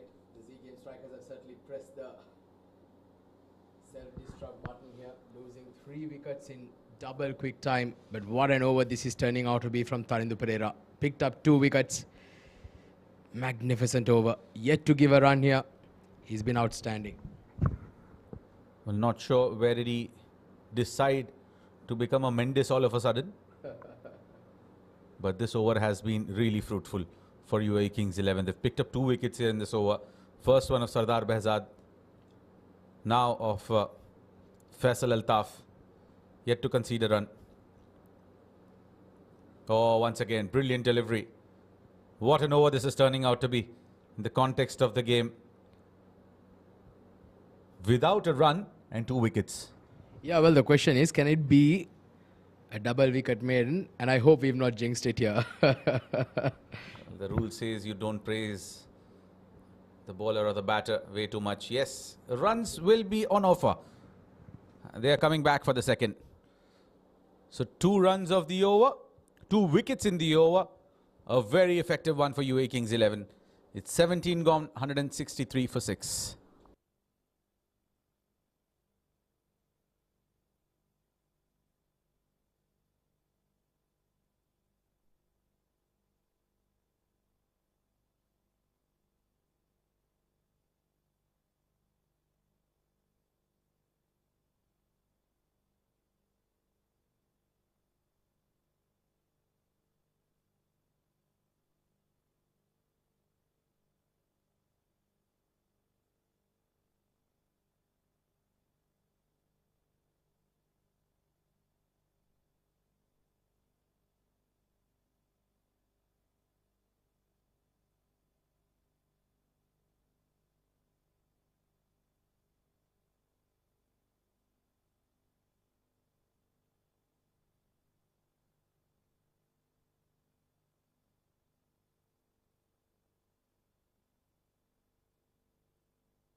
picture did show us the story. The story was that they've lost 3 quick wickets in 4 runs. They were 160 for 3. 161 for 3, and since then losing 3 quick wickets, not helping their cause. Gone down to 164 for 6. Now in these last 3 overs, Asim, how much do you think that they've got to target from here on? I think they could easily get to that 190 run mark if they apply themselves correctly. It's just about those 17 deliveries. If they get to those 26, 28 odd runs from here, and it won't happen with that sort of a effort with the bat. Well, they've come back magnificently here. The UAE Kings 11 towards the latter part of the game. They say even the T20 format, just like in Test cricket, like in the ODI format, it's also phasers, isn't it? They were batting beautifully, especially when Ronak Panoli was batting early on. It did seem like they were going to get a score in excess of 200. But the bowlers have come back very strongly. Once again, a loose shot outside off stump. Nilansh Keswani just looks at his bat. I was wondering, what has the bat got to do with that sort of a shot? Looking at the toe end of the bat. I don't know, self-satisfaction? Yeah, maybe self-realization. But Nilansh Keswani, he is a decent batter. I've seen him play some good innings. But he's got to do it now. This is hit hard. Has he found the gap? It's running away towards the cover boundary. And he gets a boundary. That's a good shot. That is more like it. That is what the Z Games would want more in this final 2.5 overs coming up. Now, at times, I really don't understand the kind of field setup Nav Pavreja keeps when he's bowling. With the new ball, he will keep the third man in. With the old ball, the third man is deep in. And bowling those cutters, which makes it easier to caress through the covers. And now the change has come through. The backward point fielder was standing deep, has come in a lot more squarer now towards the cover sweeper area. A lot better. Yeah, that makes more sense, isn't it? Especially when you're bowling cutters, you have to have a sweeper cover in the deep. Good delivery there. Looking for the block hole, Nav Pavreja. He's gone wicketless tonight so far. He's got one more ball in the over and another over after this, so likely he will be bowling the 20th over. Certainly would give him that opportunity to get a wicket under his lineup. A ball to go in his third over. Can he get a wicket here?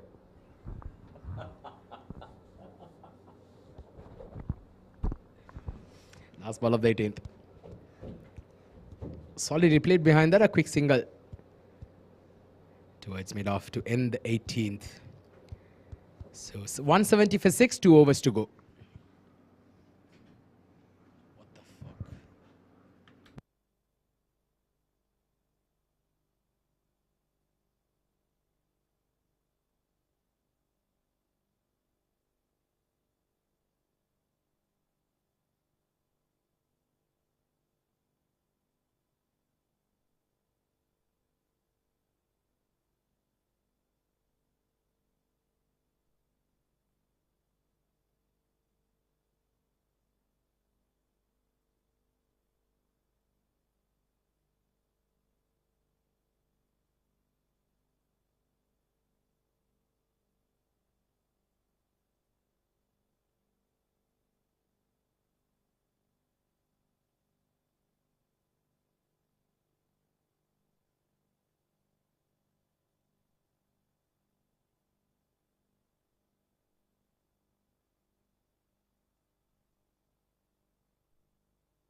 A very good delivery from Tharindu. From somewhere he has found that Mendes in him.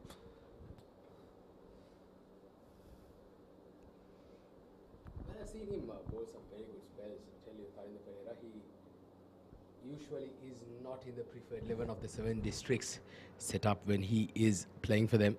usually remains in the wings because they boast some very, very good players in their ranks, the 7 districts. Tarindo Pereira tonight being given an opportunity and taking full use of this chance being given to him, grabbing with both hands. It's been a wonderful, wonderful comeback after going for 14 runs off his first over.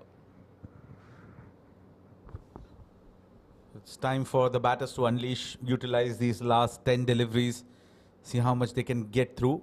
Ideally, they should be looking at that 190 mark and get that title of the highest runs scored in an innings back with them.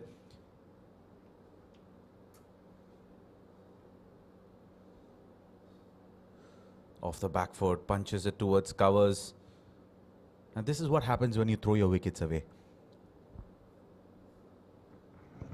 Yeah, momentum completely shifts. That's what wickets can do. 173 now on the board. But I'll tell you something, Asim. Anything below 190 and the UAE Kings 11 will certainly be very happy with that effort. Easy couple on that occasion. Well, any runs added from here on will definitely be a big ask anyway for UAE Kings 11, because it's not going to be easy to bat out here. They have some quality bowlers in their side, likes of Taimur, likes of Mohammad Azhar. Can't really write them off. Played it up and above the extra cover region. Has it gone all the way? I think it has just pitched inside the ropes, and boundary signaled by the umpire. A very good shot. Just lost his footing there, but just look at the power that he generated off the back foot. Almost gone for a maximum. That was glorious, wasn't it? The hardest shot in the cricketing book to play. That inside-out over covers. Tell you, I've been That too off the back foot. off the back foot as well. Well noted. But being a top order myself, I can tell you, Asim, that is very, very tough to pull out. Especially against a bowler like Tarindo who can skid onto your bat. But Nilansh Keswani once again shows us why he can certainly be a very, very good batter if he tries and applies himself. Maybe I think he deserves an opportunity to bat slightly higher up the order. Well, look at that. Look at that for a hit. That was hit cleanly down the ground, but just does not find the placement on that occasion. Well, a couple of runs to finish the over. It's 181 for 8 with 6 more deliveries to go. We'll have to wait and see how much will Z Games put on as the final target.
Will be bowling the final over, 182 for 6.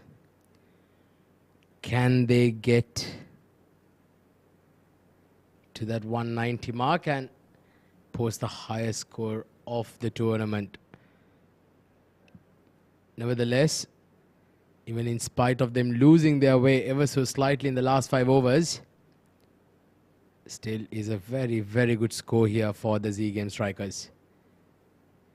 Nilansh 16 of 11 with a slower bouncer this time, completely foxing it, and he was through the shot a bit too early there, Nilansh Keswani. Nicely bowled there by Nav Pabreja. Smart bowling here from Nav. Just one conceded of the first two deliveries of the final over.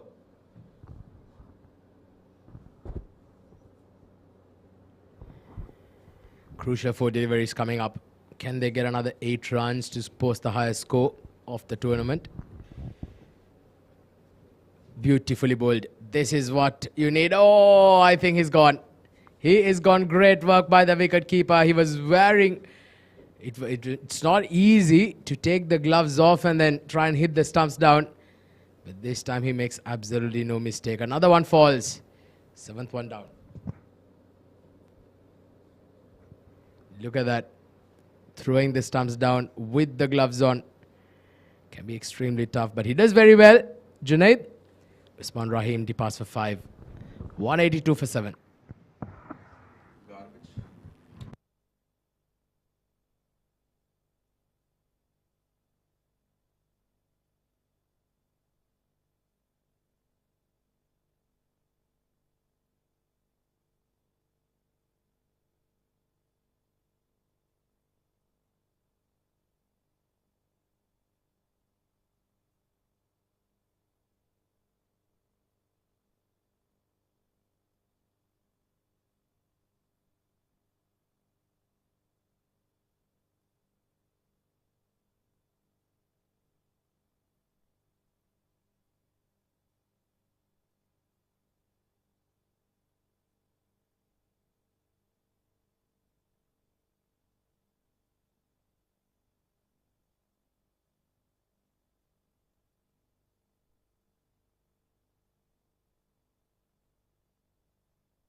New batter in is the left-handed Mohammad Azhar, the star of Z Game's bowling attack.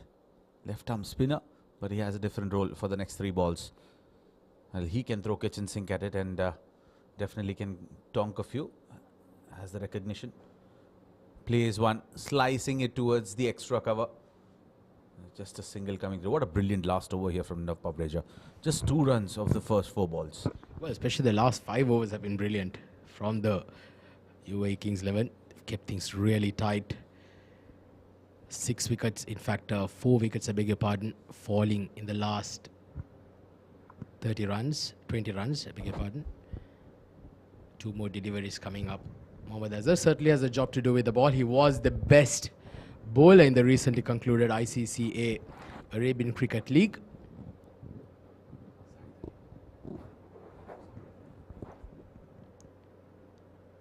Hit hard towards mid-wicket. Another single. So, well, this has been outstanding by Nav Pabreja so far.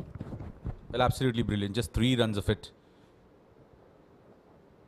Can Azhar tonk one for a maximum and get to that highest score of the 35th Sharjah Ramadan T20 League? Well, they were looking very comfortable in getting to that 200 mark. But the way they have bounced back here, UAE Kings 11 in the last 4 odd overs. A swing towards the deep square. And looks like they'll have to settle for a single. It is 185 on the board for Z Game strikers in their allotted 20 overs. Not an ideal finish coming through, but they'll be happy with the number of runs being posted here. Anyway, that's a high total to chase down in the 4th innings, but we'll definitely have to wait and see if that is good enough. Let's have a look at how they managed to get to that 185. It was a massacre from Ronak Panoli. 68 of 35 up the order, and it was that contribution coming in from Ahan Fernandez as well. 40 of 21. Lovepreet contributing 23. So did Sardar Behzad 21. A runner ball affair for him, and Nilanj towards the end contributing 17 runs that helped them get 185. And while we speak about the bowlers, well, what according to you, Atiq, has been a standout there? Well, definitely it was Tharindu Pereira's 2 wickets right down the order. Certainly stifled things up a bit. Yes, his economy rate did show 9 runs, but that was after he went for 14 runs off his first over. Then came back brilliantly, just giving away another 13 runs off his next two. A wicket apiece for Matiullah, Zafir and Fahad right there. A wicket apiece, but nevertheless, they say this game is a game of momentum. And I'd say going into the second half, yes, it's a very good score being set by the Z Game strikers, but the momentum certainly will be on the UAE Kings 11 come the second innings, and this promises to be a very, very exciting chase coming our way. Well, certainly, 8 extras coming in that innings was something as a positive note to take away, and especially that spell from Zafir, going for 15 in his first over and then bouncing back with 3 overs for 7 runs and picking up that dangerous wicket of Ronak Panoli. 13 dot balls in that spell from Zafir. This was brilliant. And so was Nav Pavreja. Expensive in the first spell, but bounced back really strong and hard. We'll dive into a quick short break, and once we are back, it will be UAE Kings 11. They would be chasing 186 in their allotted 20 overs at a required run rate of 9.3. Do not go anywhere. We have an exciting chase coming up. Stay tuned.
Stadium.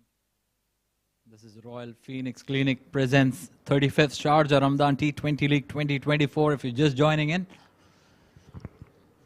Z Game strikers, after winning the toss, electing to bat first, have put on a mammoth 185 for 7 in the allotted 20 overs at the halfway stage of the game. We are just back from the innings break. And it's going to be the innings of UAE Kings 11, who will be chasing 186 in 20 overs. Right then, umpires are out there in the center. The fielders are taking position, and the batters are out there as well.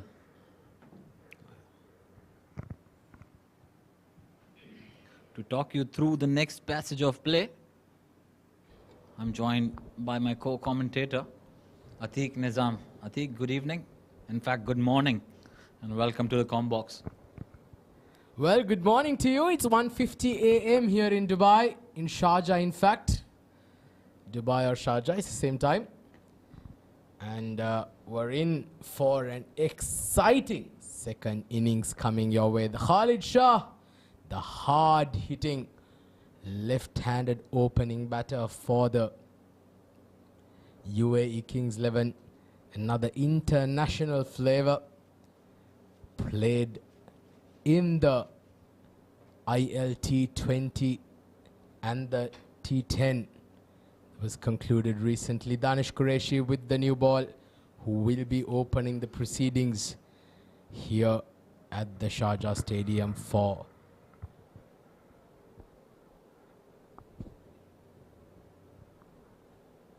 the Z Games. Right then, Khalid Shah on strike against Danish Qureshi. First ball of the second innings.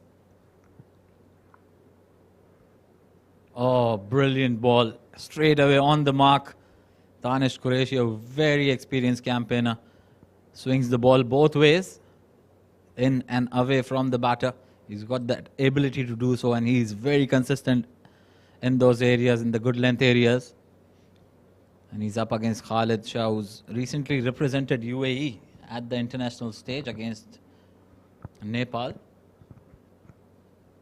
And he's partnering up with Lahiru Chandruwan, who's quite expensive with the ball, but he's got a job in hand with the bat. A watchful start there from Khalid.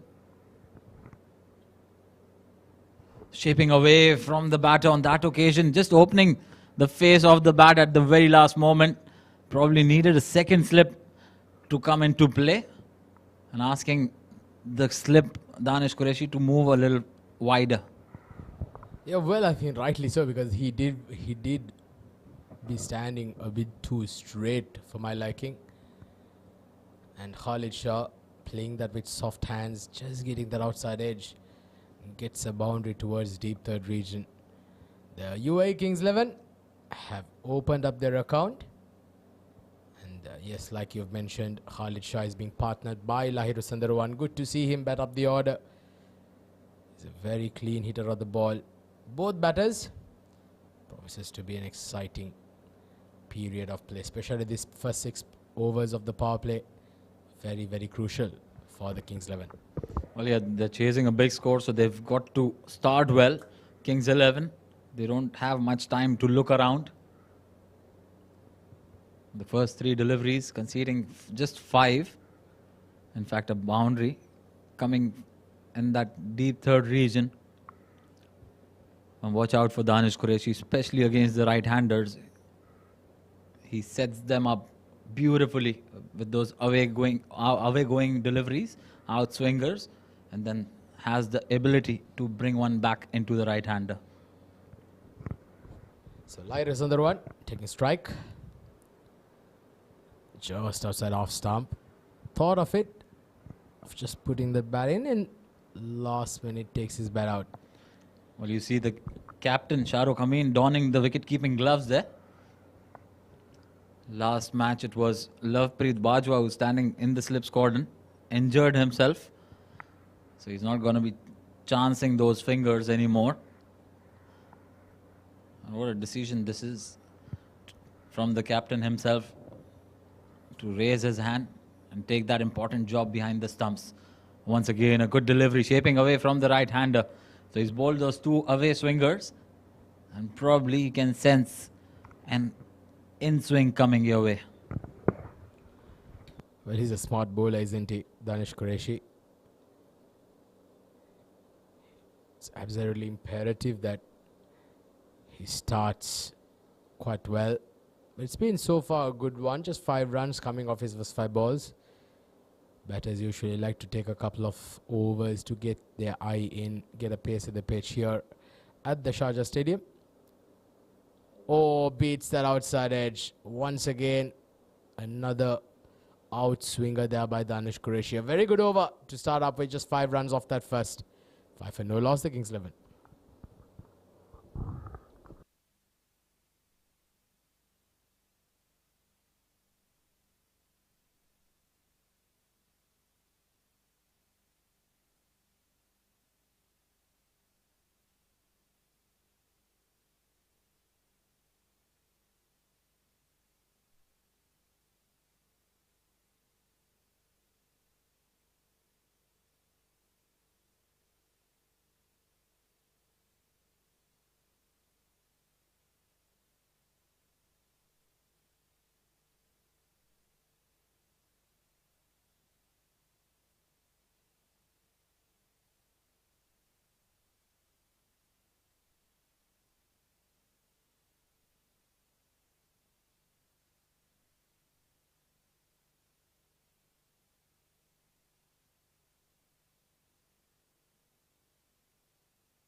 Gets his first game.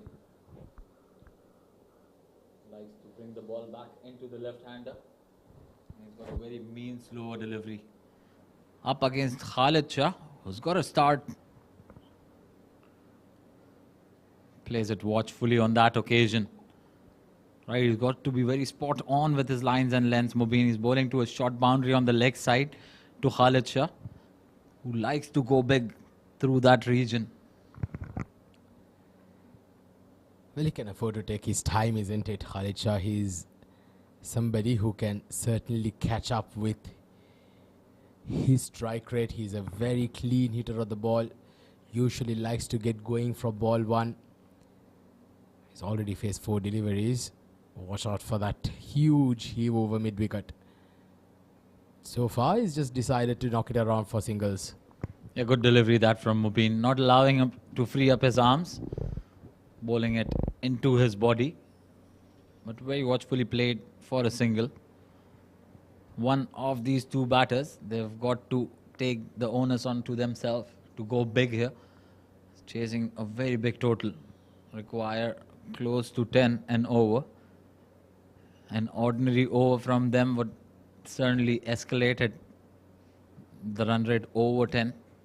So they can't afford to play out those dot deliveries. Also have to make sure that they find a boundary every over. Larry Sundarwan has certainly got a job to do here. Hails from Colombo. We just had a recent break. Went over to Sri Lanka for a holiday. He's come back all rejuvenated. Certainly looking to hit the ground running. It's going to be crucial that these two get a good partnership here for the UAE Kings 11. Yeah, absolutely. 4 deliveries for nothing at the moment. Just beating those outside edges. Not a great start for him, and straight away you can see slip in place. The ability of Mubin to take the ball away, certainly that comes into play.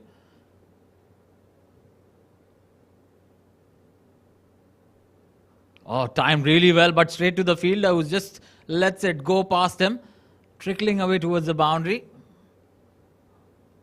But that will be a couple of runs added. Bowler not really happy with the effort of the fielder, who's a very experienced campaigner, I can tell you. Azhar is a very good fielder as well. Don't usually see him doing that, but that is an error because of a very casual way that he bent down. Well, I think also a bit of uneven bounce just at the point of the ball reaching him. But sloppy to say the least. You just cannot afford to let away these easy runs. Short and wide this time. Getting on top of it. Quick single there. Lahiri Sundarwan moves on to 3 now. Well, there was an opportunity to score a boundary there with on offer, and everybody on the offside and the circle could have gone up and over. Just missing out on that opportunity. Should have dispatched it for a 4, but instead choosing to roll his wrist on that to keep it down. A single taken nevertheless, but a very good over so far from Mubin. First 5 deliveries going for 4, just following the footsteps of Danish Qureshi. A very good over. Both opening bowlers have kept things nice and tight. Khalid Shah now on strike. And down the leg side, I think he'll have to re-bowl that. It's been given a wide. So Khalid Shah and Lahiri Sundarwan, they're yet to show any intent. They've been very watchful. It's about time that they start scoring some boundaries here.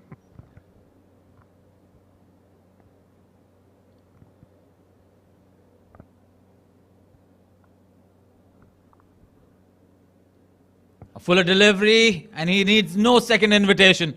Hits it over that cow corner region for a 1 bounce boundary.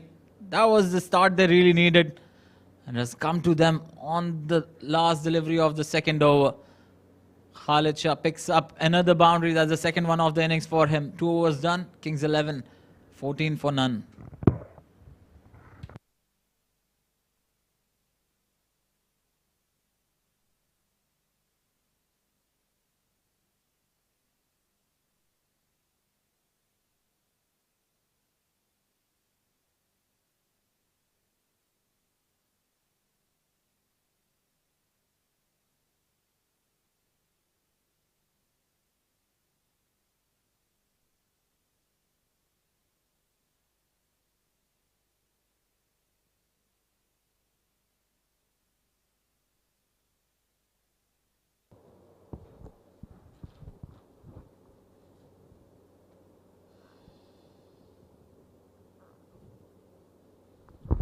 So Danish Qureshi continues.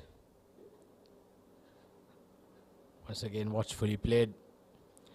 The previous over, the last ball of the second, that was a very good hit by Khalid Shah to get his first boundary of the innings. UAE Kings 11, 14 runs on the board. It's going to be crucial that these two carry on and get some runs here early on.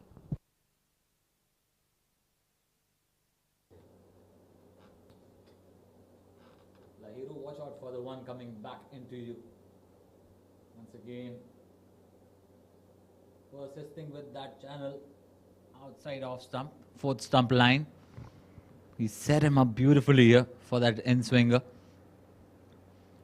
So far, very good bowling from Danish Qureshi. Even the one that went for a boundary, he was in play there. Yes, they both some very tight lines and lengths here. Lahiri Sundarwan facing 8 deliveries, just 3 runs for him so far. He will be feeling a bit of pressure here now. Oh, there you go. That was that in-swinger that Adnan Arif has been talking about. Danish Qureshi, a very smart operator, setting the batter to creating that mistake. But Lahiri Sundarwan was certainly up to the task on that occasion.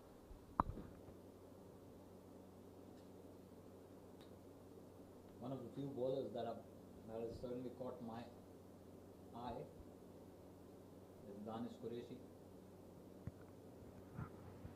And look at that. An outswinger to follow up that in-swinger. Well, not too sure why don't they have a slip in place with the way he's bowling. Still getting that movement away and into the right-hander. And I won't be surprised if one flies through that vacant slip cordon. Yeah, you can see Lahiri Sundarwan speaking to himself, saying that that was the outswinger. But great start here. Danish Qureshi with 4 dot balls off his third so far, of his second over. Let's go off that. How often do you see that on a T20 game? Lahiri Sundarwan. That is what class bowling when you can move the ball both ways. Certainly can do to a batter's mindset. Yeah, one of ordinary delivery from Danish Qureshi. Wanted to bring the ball back in that occasion. It just went on straight with the arm. But there was an opportunity to pick up a boundary there. There was enough width onto that one. And Lahiru very watchfully playing. 5 dot deliveries, certainly creating a lot of pressure. Well, a dot ball to end the over. A brilliant over from Danish Qureshi. A maiden. A very, very rare maiden in the T20 format. 3 overs done. Kings 11, 14 for no loss.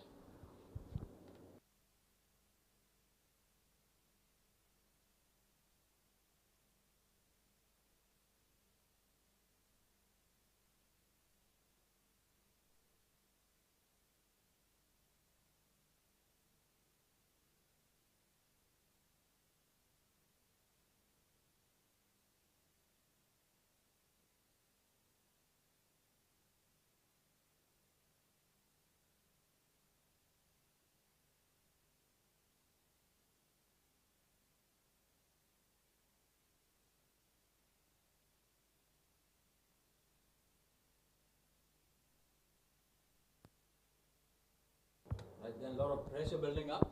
You can sense something gonna give here. Khalid Shah is looking to go hard on that one, missing it completely.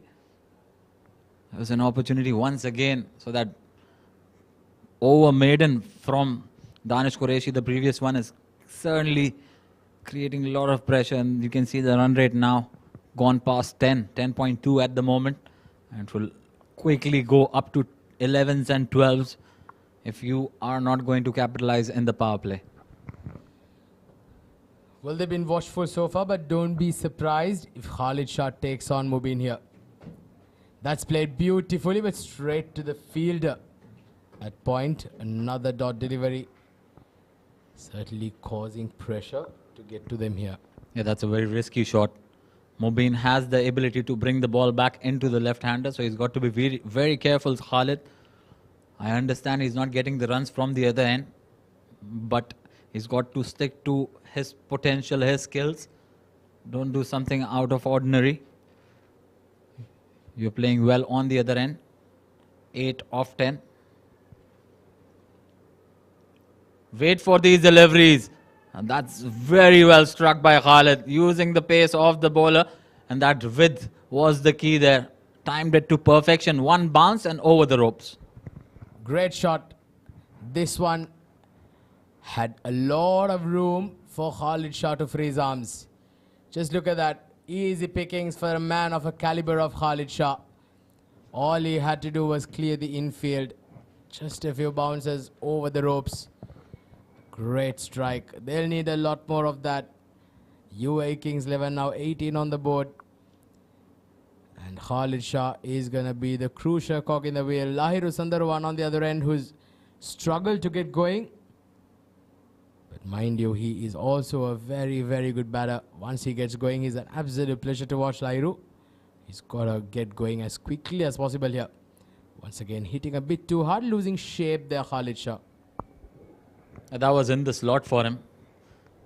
As far as he's concerned, just missing out, trying to hit it hard. There's a little bit of conversation going on between Shahrukh Amin and Khalid Shah. And with that boundary, there was a change in field. The point has been pushed back to deep point. Third man comes in the circle. And there's a deep square leg as a second fielder outside the circle. Right, so you'll be seeing a lot of back of the length deliveries here. And off pace on that occasion. This is what he brings to the table, Mubin. He's got a very good slower delivery. It certainly deceives a lot of batter. Just 4 off this over. And a maiden off the previous. So that's just 4 runs off 11 deliveries. Certainly creating a lot of pressure. Well, the going's been tough, hasn't it, for the Kings 11? But the good thing for them here is that they've not lost a wicket in the process. Oh, once again, Khalid Shah trying to pierce that offside gap, not able to making contact. 4 overs done. Kings 11, 18 for no loss.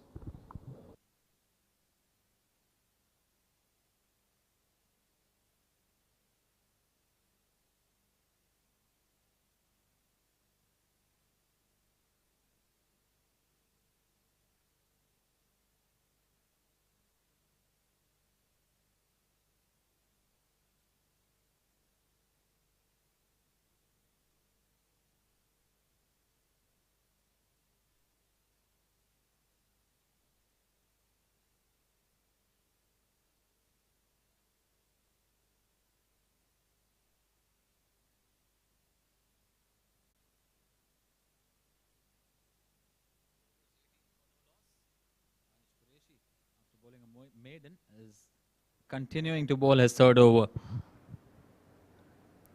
With on offer, they're going for that quick single. A chance of a run out at the non-striker's end. And Sardar has missed the stumps on that occasion. Look at that. That was really close. Khalid was the one to call for it, and that would have been gone. That would have been curtains for Lahiru. Lucky for him to survive that scare. But certainly some urgency in running on display there.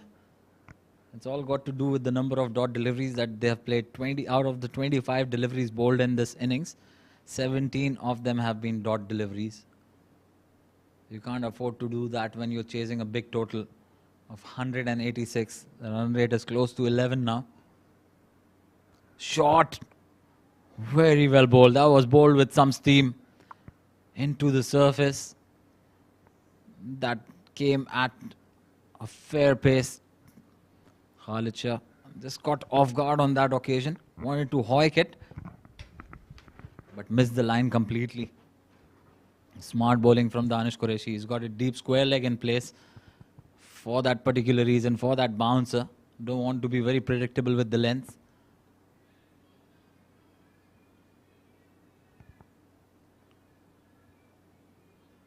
Once again, shorter in length.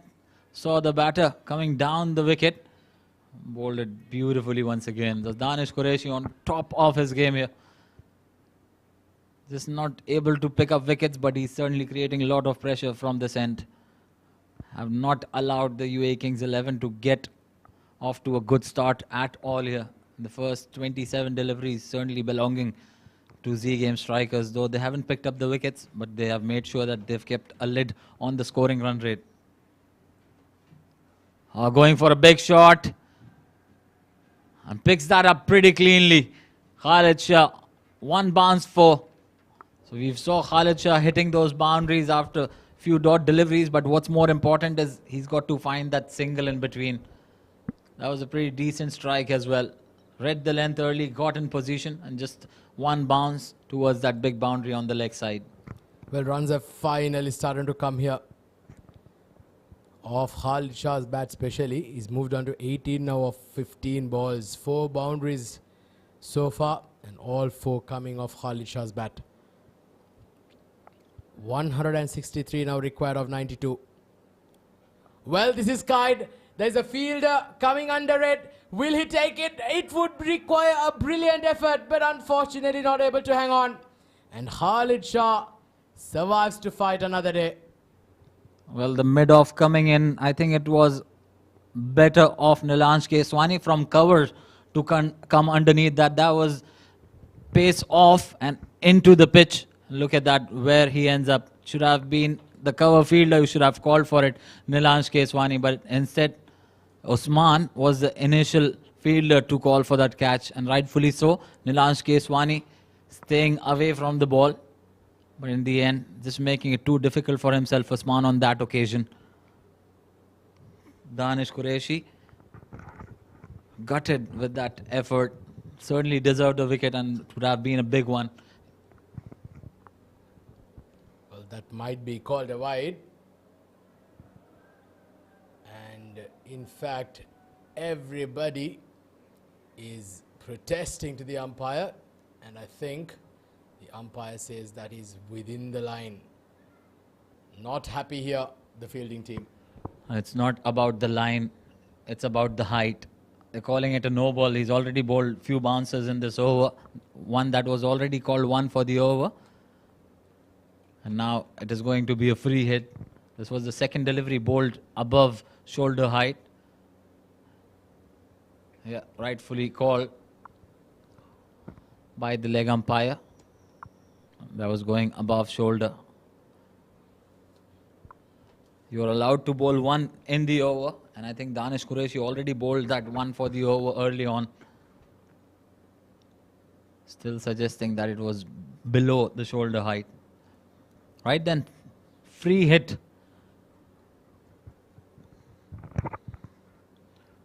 Oh, looking to hit that big and out of the ground. Just misses it completely, but they'll take a leg by. So single added. 5 overs done, 25 for no loss. But a brilliant over from Danish Qureshi.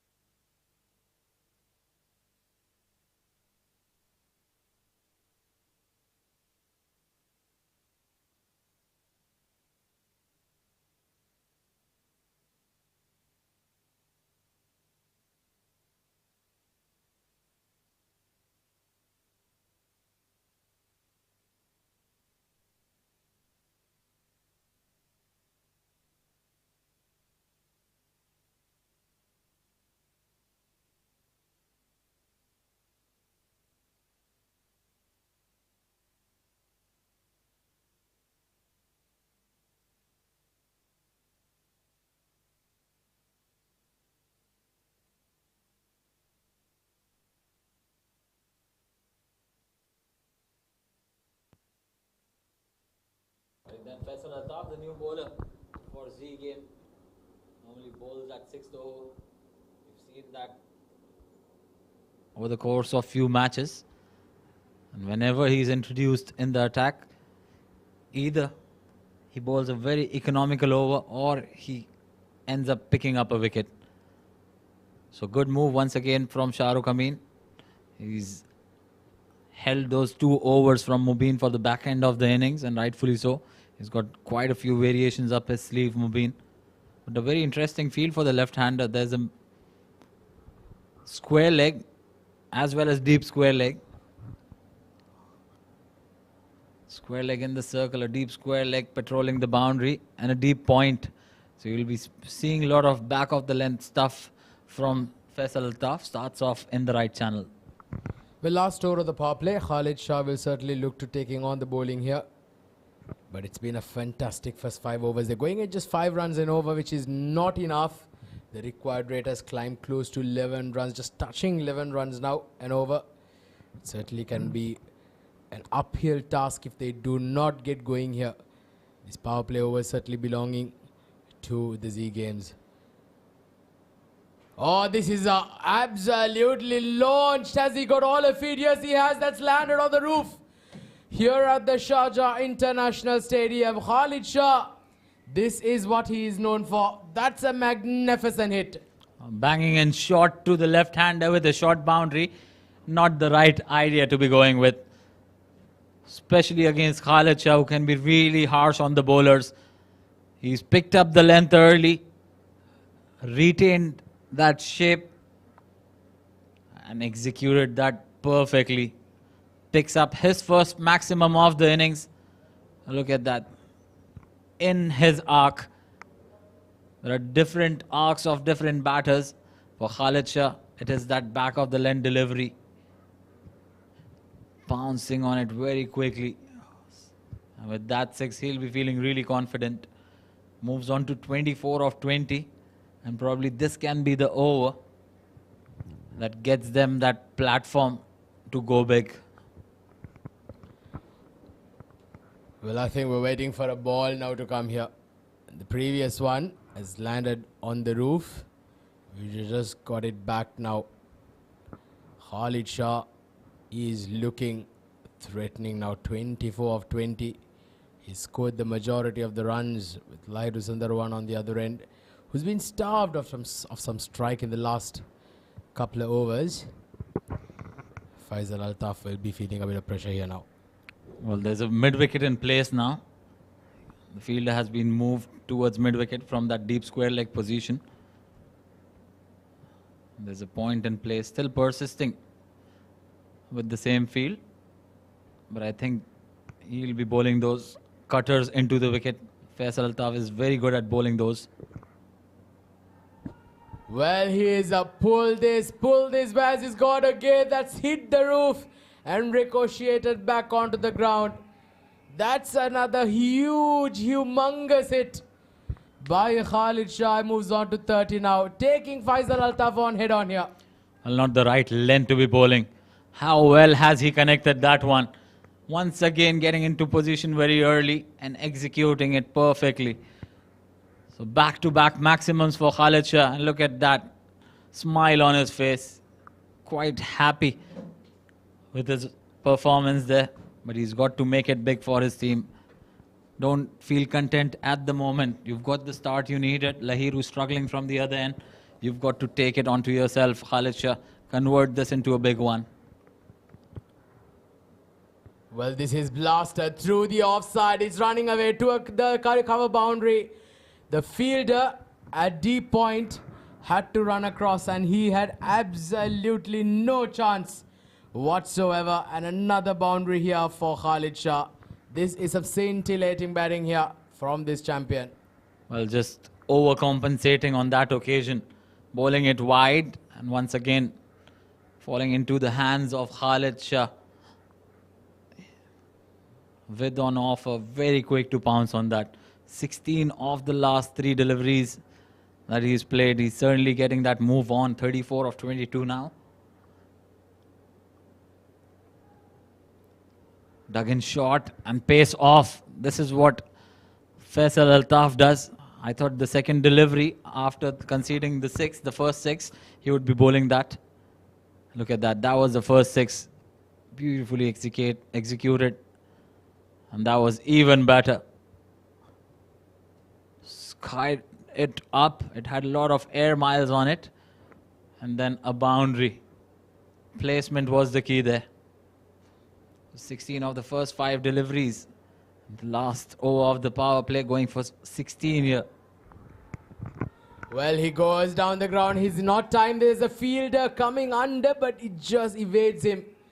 Goes over his head and gets a boundary. An expensive final over of the power play here for the Z Game strikers. Faisal Altaf going for 20 runs off his first over. Khalid Shah has taken him to the cleaners. He gets on to 38 now of 24 balls. What a brilliant over this is for the UAE Kings 11 after 6 overs. 45 for no loss.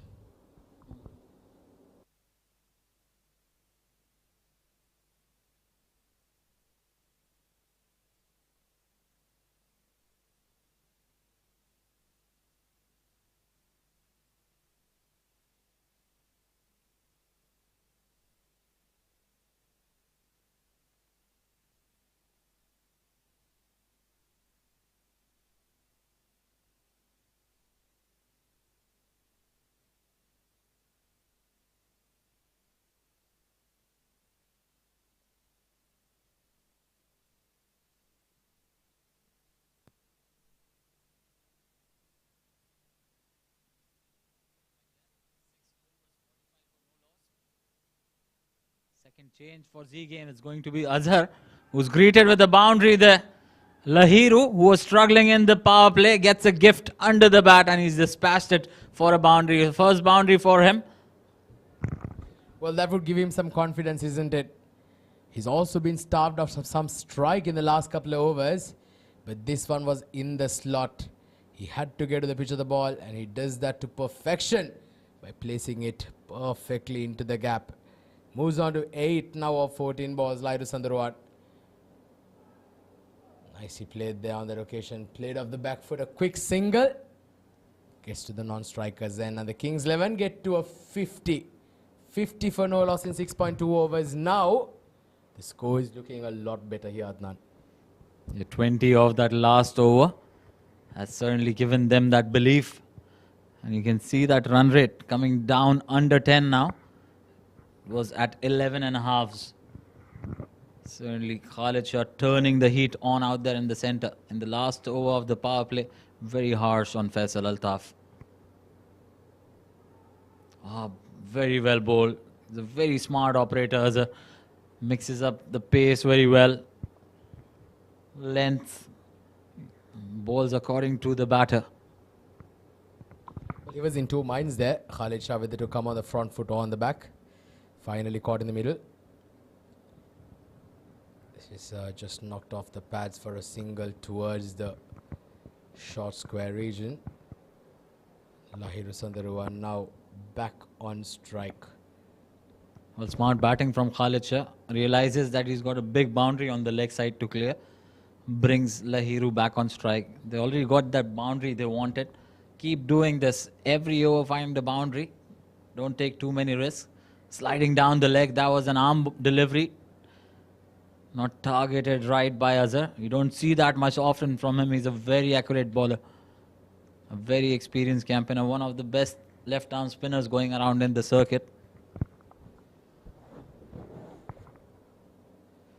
Flighted once again goes over covers.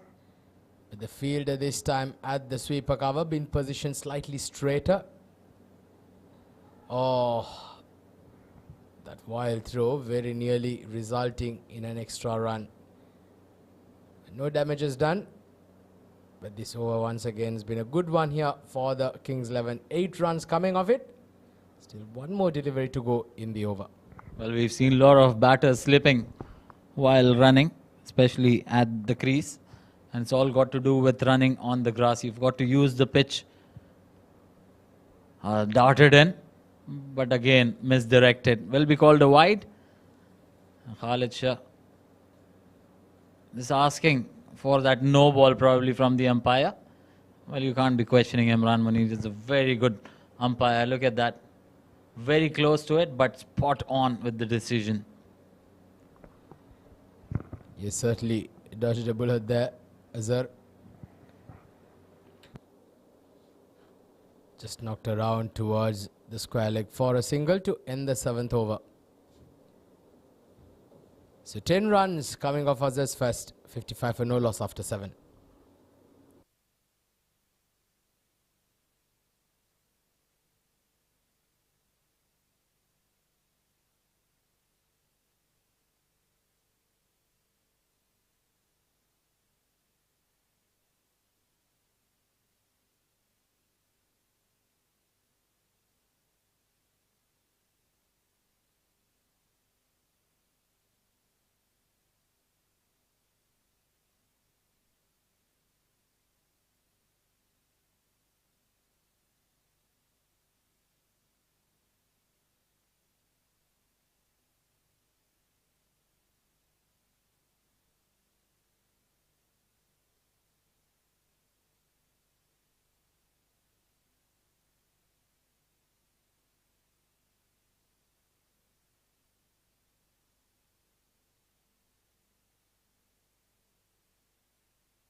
So 7 overs done and dusted. There's another change in the bowling. Another left arm spinner comes into the attack. Nilansh Keswani this time. And with that change, there's also a change in voice here in the combox. I've been joined by Asim Sheikh. Asim, welcome back. But what a stroke. What a stroke. That has landed on the roof. Asim, a special welcome to you, my friend. Well, thank you, Khalid Shah. That was a brilliant welcome. Gorgeous. Khalid Shah, look at that. A half tracker had to be dispatched and chooses the shorter boundary. Nilansh Keswani, what a welcome. First ball 6. 125 required of 77. Now if this man stays till about 15 overs, I think the match is in favour of UAE Kings 11. 61 for no loss. This is the 8th over in progress.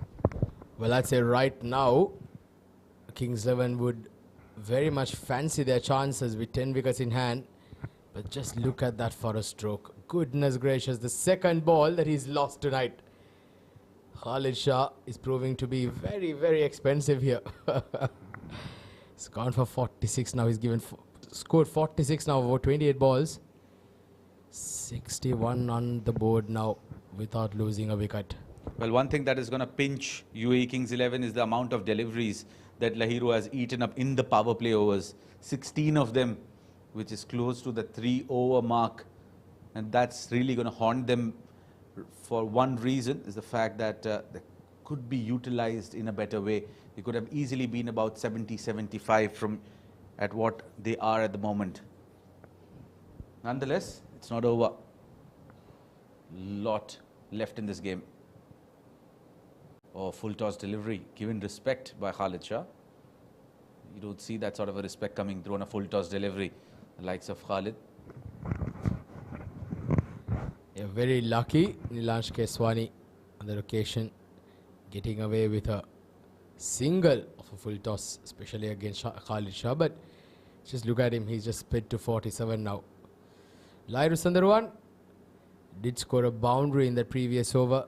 Certainly would give him some confidence. He's been slightly shaky. Looked slightly off colour here.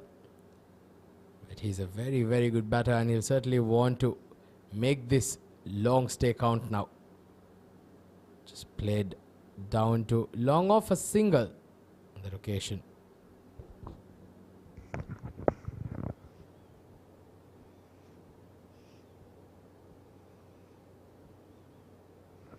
Well, what's more important here for UAE Kings 11 is that how they utilize their batting order. They need to ensure that if at all a wicket falls here. Meanwhile, the way Khalid is going at the moment looks difficult. What a half century for Dai Khalid Shah. Absolutely brilliant, absolutely berserk. And this man deserves a round of applause from the crowd here. Scintillating, outstanding, classy, belligerent. That's how you got to describe this brilliant knock from Khalid Shah. 51 of 30 deliveries. And he certainly put the Kings 11 on top here. Hit really hard towards the mid-wicket region. Just one bounce over the boundary ropes.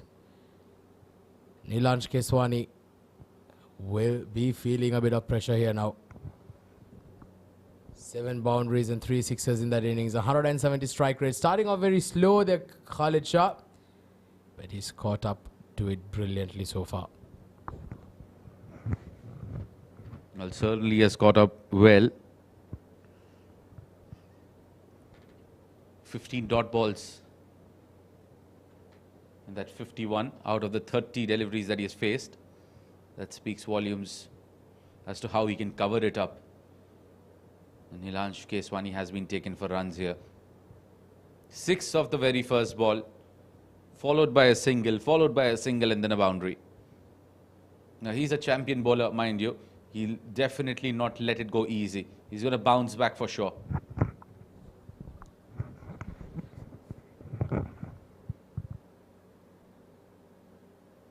Dot ball. Once again, a full toss on that occasion. Khalid Shah plays it watchfully. So 119 now required of 73 balls. Required rate has been brought below 10 runs and over. So Khalid Shah certainly picked things back here. That is hit square, but straight to the fielder. Great effort. Certainly saved a boundary on that occasion. 8 overs done. 67 for no loss.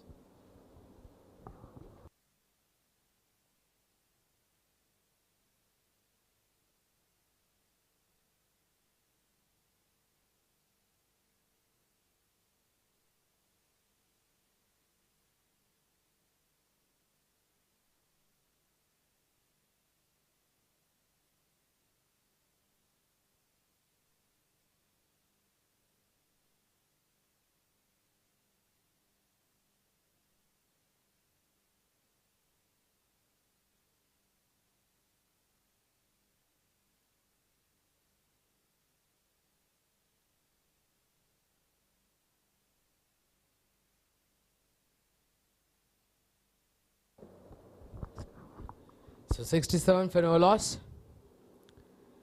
It hit straight to the fielder there. Lahir Sundarwan. He certainly will want to get a move on and support Khalid Shah here. Slightly losing his shape once again. Is pulled towards the mid-on region for another single. Khalid Shah is back on strike now. 68 for no loss. It's going to be absolutely vital that Lahir Sundarwan gets going here as well. Well, it has to be coming in from both the ends. You cannot go at a strike rate of 65, 70 and expect this massive total to be chased down. Very good delivery there from Azhar. He has been the ace bowler for Team Z Game Strikers over the last year or so.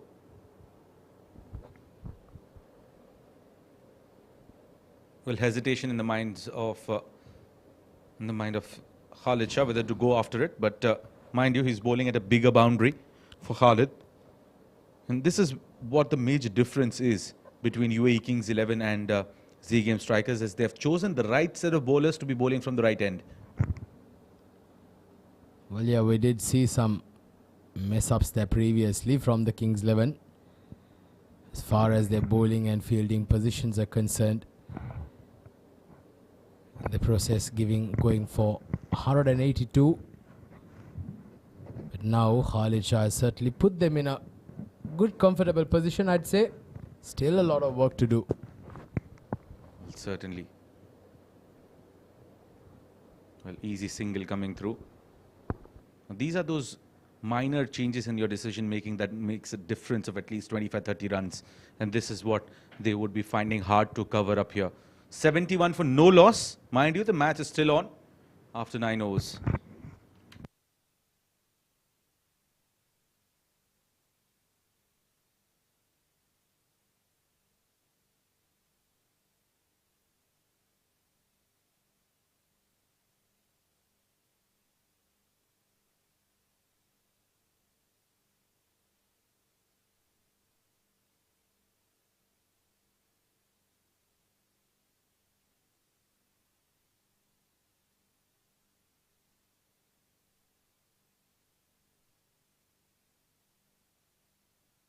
Well, this is the breakdown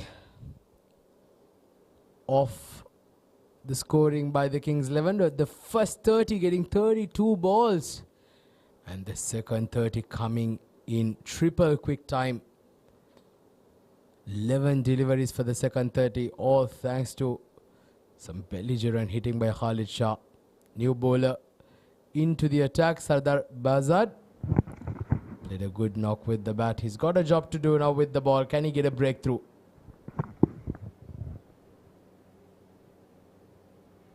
Cracked on the offside, chance for the fielder. He's settling underneath it, and that has been taken on a juggle.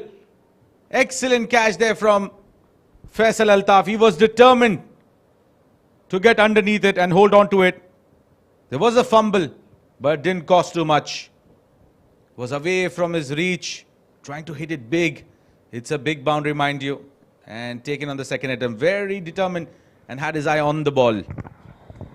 Well, he would have had his heart in his mouth there for a second, Faisal Altaf. But nevertheless, he just manages to hang on to it like hanging on to dear life. He knew this was a big wicket, and Khalid Shah, after a magnificent 53 of 36 balls, has to walk back, and the Kings 11 lose their first wicket, 71 for 1.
So new batter Junaid Hussain at number 3. Another hard-hitting all-rounder. Beg your pardon, the wicket-keeper batter. Sorry, mind you, it is a little too early in the morning. 71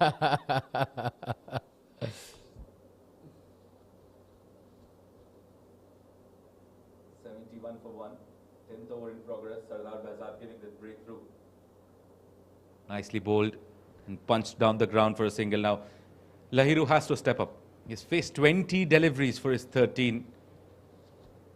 Batting at a strike rate of 65, unacceptable as far as the required run rate is concerned. He'll have to play a blinder of an innings. Yes, it's the beginning, but he can cover it up. We're sure about his caliber. Well, he certainly has the capabilities to do so. He certainly will need to make these innings count. It's okay if you have a slow start, but it's all about how you finish. Make sure that those extra deliveries you faced does not affect the team. He's got to catch up to it as quickly as possible. The rate is once again climbing after the dismissal of Khalid Shah. It's gone close to 11 runs and over once again. They've got to keep it around this range, because anything further, it can get quite tricky indeed. 3 more deliveries to go in the over. Solidly played behind that by Junaid. Just knocked down towards long on.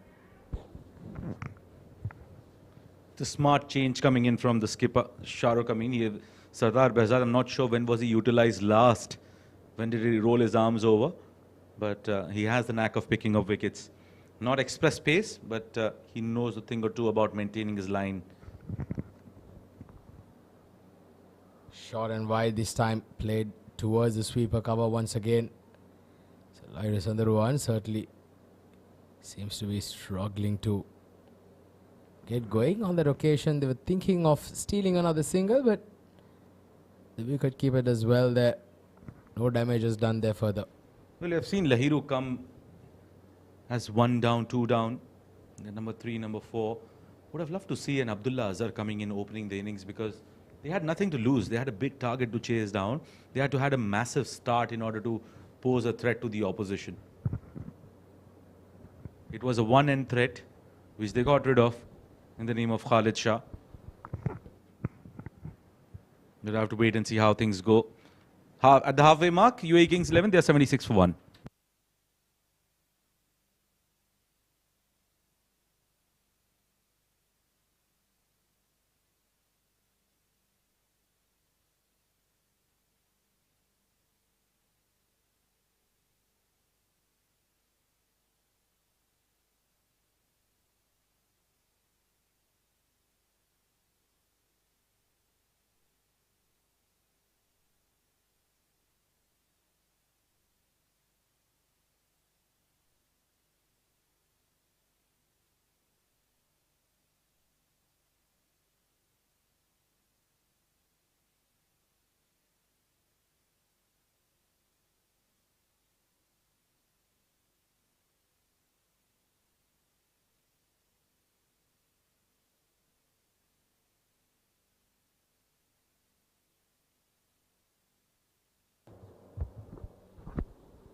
So at the halfway stage, 76 for 1. Second half is going to be crucial for both teams. Game very much in the balance. And I'd say the men in blue, the fielding team, will certainly be the slightly happier one, having restricted them to 76 now. Also having got the dismissal of Khalid Shah. But these two have got to come to the party, especially Lahiru Sandharuwan. He's been a while out there now, 15 of 22. Rahim just being introduced into the attack. Oh, once again, gets a bottom edge. Does not get it through. Well, he needs to go big now. Faced 23 deliveries in a run chase of excess of 180. Can't be going at that pace. Well, if it's about the eventual result, you need to keep the class apart. Try to go big. Tries one and not able to connect. I think this is where I think UAE Kings 11 just didn't get it right. Well, yeah, Lahiru Sundarwan is very much known to be a mid-order batter, and I've seen him come and play some very good innings towards the latter part of the innings. Usually he's a very, very good finisher, can hit the long ball, but somehow today, since being entrusted to open the batting, he's just struggled to keep his shape, struggled to get the ball to the boundary ropes. He just got one boundary in his 24 balls. That bounced a bit too much. I'm sure as a batter, it certainly will be playing in his mind. It certainly has to 11 overs, done 79 for 1.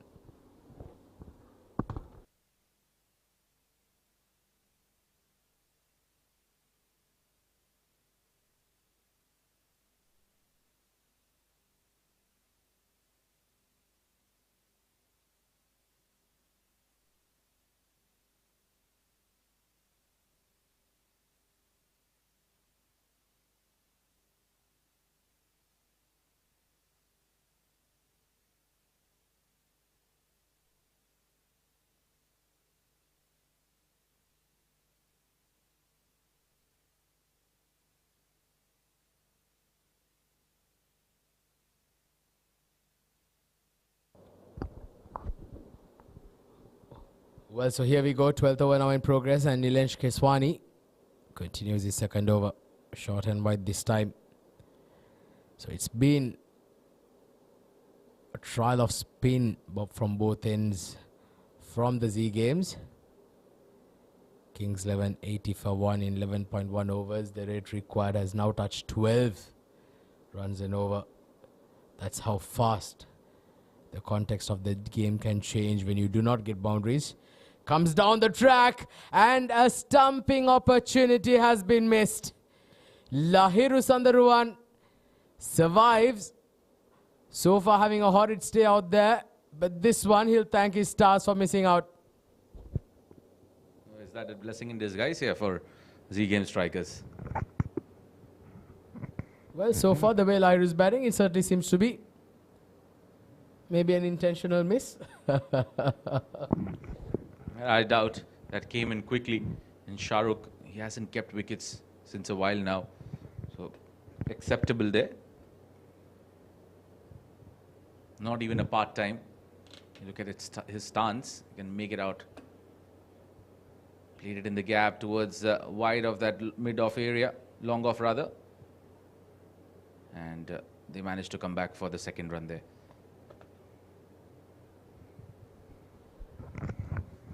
So 103 of 51.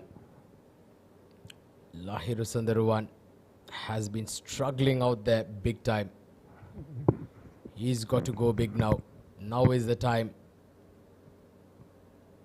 Comes down the track. Once again gets the toe end of the bat. Just squirts it down to long on for a single. Well, this is one of the reasons why if you're an opener, you need to start making use of the power play overs. That is where he was very complacent, and now it is getting on top of him, the pressure.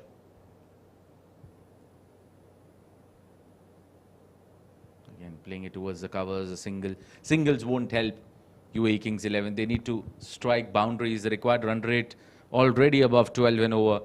That means they need to get 2 runs every ball.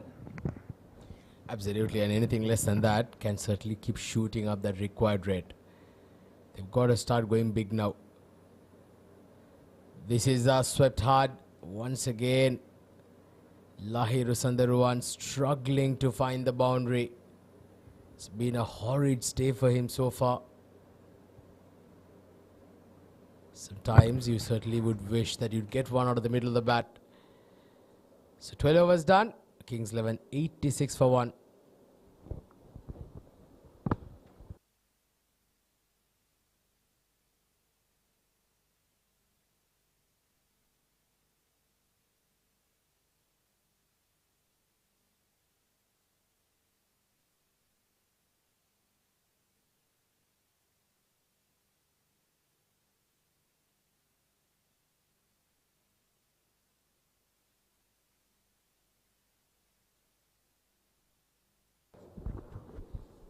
Well, this is hit hard. Very well fielded there by the cover fielder. Another single. Well, while Lahiru is struggling on one end, Junaid on the other has had his own struggles. 7 runs of 8 balls, not been able to clear the ball as well. But the spinners have been bowling some very tight lines and lengths. This is brilliant stuff here from Usman Rahim. Bowling at the tight channels, and one of those highlights here is the way Shahrukh has used his resources, getting the right bowlers from the right ends, not leaking easy runs. Yes, when you have 185 on board, the opposition will try to target as much as possible, especially with the likes of Khalid Shah. He's definitely going to go and throw kitchen sink at everything in his area. But you do not let or make things easier for your opposition by choosing the wrong bowlers from the wrong end. Certainly, the rate required now touching 13 runs and over. Well, you can only spare a thought, isn't it? Lahir Sadharwan certainly is trying to go for those big shots. He just seemed to not be able to getting into that mojo, so to say the least. Just not turning out to be his day. And that transfers to the partner as well. So you can't, you're damaging 2 innings with one. Again, due credit, where it's due, Lahiru has played certain brilliant innings. It's not just turning out to be his night. It's 13 gone, 91 for 1.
To his third over, 13 overs, 91 for 1. It's down the leg side, be a wide. I think Shahrukh Amin has done a fair decent job here. And to talk more about it, I've been joined by Adnan Arif for the final passage of play. Well, this is set up beautifully, isn't it? 9 wickets in hand, but that run rate is getting away from them. Look at that, pretty well bowled once again. Saw the batter stepping down. They've got an uphill task in hand. 13 and a half required from here onwards. Require 2 boundaries and over. Well, certainly, and I still go back and that aspect of the game, the decision making of choosing the wrong bowlers from the wrong end, something that has made the difference of about at least 30 runs, to say the least. Yes, certainly. But having 2 left-arm spinners, you can't be bowling them from one end. Otherwise, you've got to delay. Well, I'm referring to the first innings, Adnan. Yeah, absolutely. Spot on there. I mean, I think UAE Kings 11 missed a trick, introducing off spinners from the short end with the right-handers in play. Not the right sort of ploy to be going with, and introducing left-arm spinners against the left-handers going with the short boundary. You've got to make those calculations, get your statistics right. And look at that, there's kite up in the air. Fielder's trying to get around it. And it bisects the 2 perfectly. Finally gets a boundary, Lahiru. Batting at a strike rate of slightly above 60. They'll have to break free, get runs, try to keep that net run rate in mind as well. That margin of the result has to be kept in mind as well. Cracked on the offside. Excellent work in the deep. This is great effort by Mubin. Excellent effort along that boundary rope. Certainly saving 2 for his team. Lahiru, he's had a pretty ordinary innings the first half especially. Not going his way. It was Khalid Shah who was doing bulk of the scoring. That's why he got away. And look at that. A needless wicket. Certainly. I was about to say that you could have forgot all what happened in the first half. But he's just imploded on that occasion. I think that desperation was coming through. It has piled up because of the slow rate of scoring there. That strike rate of 80 is something which he would definitely want to forget and recalibrate as he comes into the next game. But tonight's not a good night there for Lahiru Sundarwan. 29 of 36. 2 boundaries in that. And UAE Kings 11, they've lost their second wicket.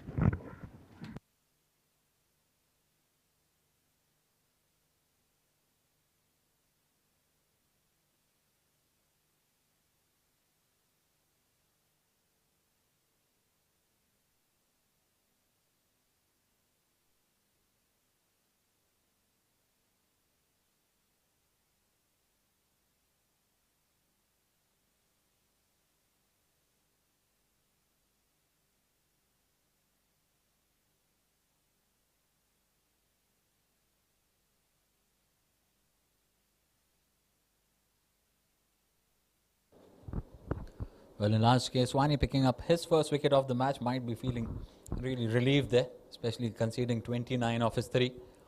Usually you don't see that kind of performance from him.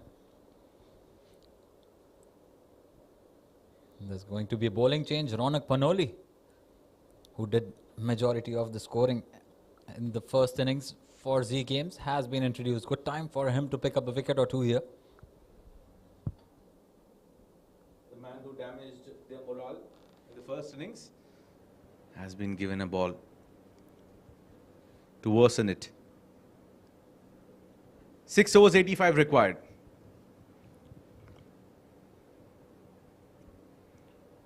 Played it up and above the extra cover region. Ball's racing away. It's a big boundary. Faisal puts in that chase, cuts it down, a couple of runs there. Well, I was discussing this with Atiq. Maybe in such a high scoring match, high run chase, maybe an ideal partner for Khalid Shah would have been Abdullah Azhar. He's opened the innings quite a lot of times in the past. That's a big one. That's out of here from Junaid Hussain.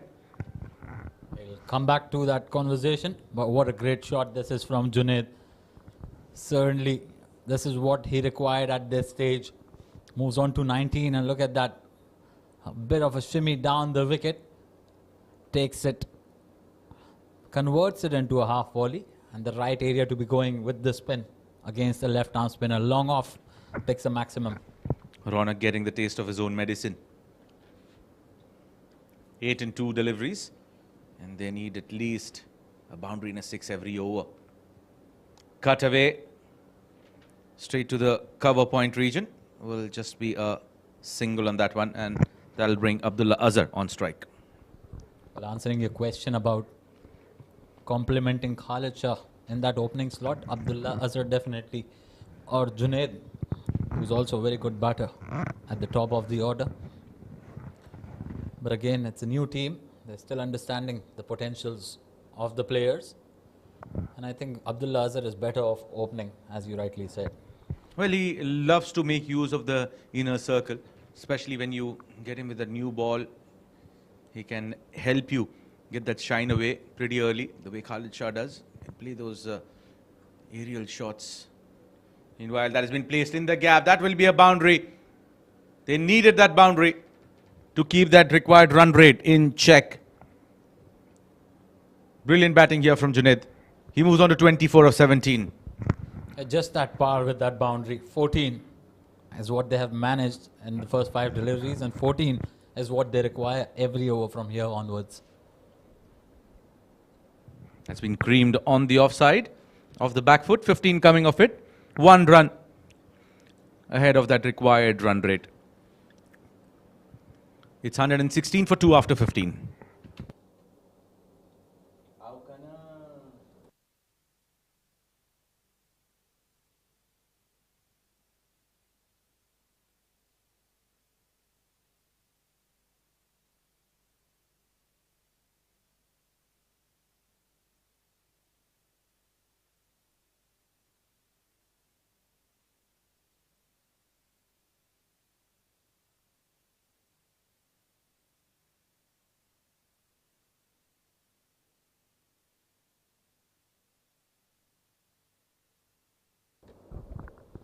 Right then, Nilansh Keswani to complete his quota of 4. Slightly expensive, but he's picked that important wicket. Could be a blessing in disguise for Team UAE Kings 11. The wicket of Lahiru Sandrowan. Struggling innings, I would call it, especially when you're chasing a big total. Well, absolutely. One clear message should have been given up the order that go for those runs in the power play. We don't need to maintain averages here. We need runs. Those 6 overs were very crucial. Yes, Khalid managed to get runs from his end, but I reckon the first 30 runs that took 32 balls was the difference maker. Yeah, absolutely. And it took them actually 5 overs to get going. The 6th over where they got 20 runs, that's what made the difference. Before that, even Khalid was struggling a bit, though he found boundaries. Look at that, very well bowled by Nilansh Keswani. Right then, everything's done and dusted. We can only talk about it. With that single, the run rate now goes on to 15. Couple of maximums required now onwards. Off the back foot, straight to the fielder. Well, this is good tight bowling here from Nilansh, despite getting hit for a few maximums in the first over against Khalid Shah. He's made a decent comeback here. He must have been really happy to see the back of Khalid Shah earlier, because with the short boundary in play, those 4 overs would have been really difficult for Nilansh Keswani. A single once again.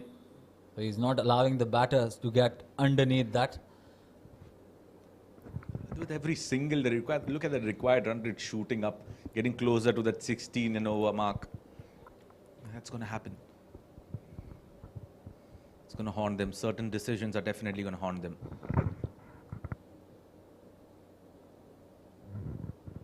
Nicely played towards covers, and that will be a single to finish. 16 gone, it's 121 for 2.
Contrasting innings there between the two. Oh, Sardar Behzad comes into the attack. The channel outside the off stump. Junaid trying to fancy that area above cover. Look at that, every dot ball pushes that required run rate by 0.6, 0.7.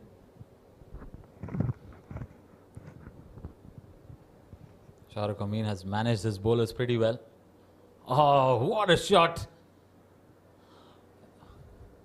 What a shot this is from Junaid.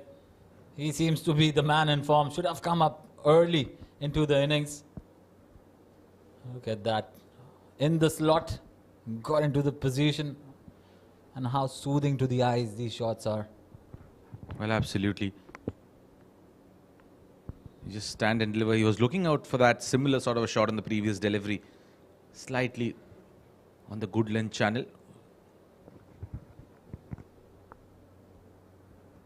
He takes a step forward and goes for a maximum. Almost going on top of the roof. Boundary followed by a 6. A shimmy down the wicket once again, converting a good length delivery into a half volley. And how well has he executed that? Almost on the roof and out of the stadium. Very clean striking here from Junaid. They need a lot of those here. We saw that earlier in the game tonight in the IPL. Needs similar effort here. Nicely played towards the covers. They're looking for the second run and they'll complete it easily. Overthrows an offer. Sardar Behzad not at all happy. And this is what happens when you put some runs on the board. Especially you can expect the fielders to make some errors there. And certainly some pressure building up here. Still chaseable, but they need to have that big overs. Those 20 runs overs, couple of them at least in the last 3.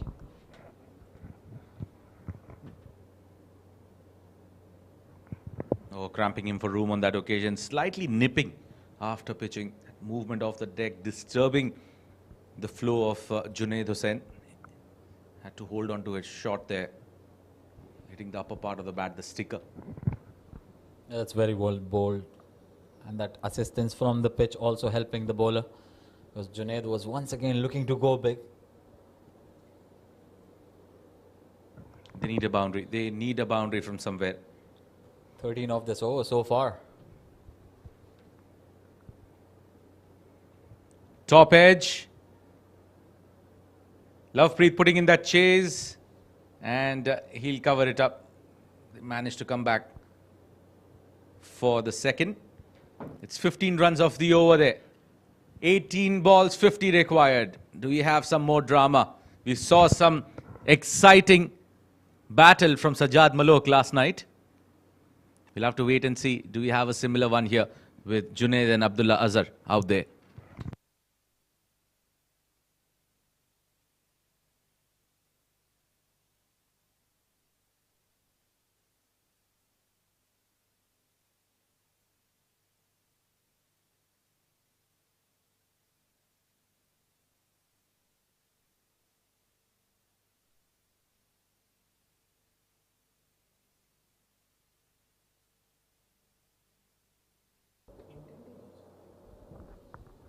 Right then, left arm spin, replacing left arm spin. Usman replacing Lilansh Keswani. He's bowled a pretty decent couple of overs, just 8. Yeah, one of those spells, I'd say, that has put Lahiru on the back foot. Oh, pulled away nicely in the gap. Ball's racing away towards the long leg boundary. And what a start to the over. Junaid is not giving it up. Absolutely. Starting from where he left in the previous match. Was not able to get on to his 50. Now he's looking all set to reach that 50-run mark. But that doesn't matter. Actually, for Kings 11, it's the runs they need. More than 50 is what is required from him. Goes over the cover region. This kite up in the air. Oh, what a shot. What a connection. He's turning the heat on here. Oh, Junaid. What a shot, inside out, very difficult shot to execute on the rise and playing a magnificent shot. Look at that. It was not easy. Taking that front leg away, always difficult to execute such shots. Pressure straight away on the bowler. Though they need plenty of more such shots, but certainly the pressure is on Osman there, straight away. Look at that. He just conceded 8 in his first 2 overs and the first 2 deliveries, conceding 10 of them. I think they are trying to make full use of that shorter boundary. and he's feeding him in that area where hitting it in that zone becomes relatively a lot easier. I think he should start darting the ball into the pads. He tried doing that but missed out on the length on the very first delivery, played into the hands of Junaid. It has to be slightly fuller. Force them to play towards that long on and the mid-wicket area. This is where things would be a lot difficult to clear the ropes. 50 up for Junaid with that 6. Batting on 51 of 29. That's a lot better coming in. And a very good execution as well from Junaid. Couple of runs. Tired legs. He's not giving it up easily. Yeah, and you don't have to give up yet. You just need 15 more deliveries to stay in there. 12 of this over of the first 3 deliveries, stepping down the wicket. Very well bowled there by Usman. That was expected. He was going to fire one in quickly. 2 more deliveries to go. If they manage to cover those 7 runs here, I think we have a match on.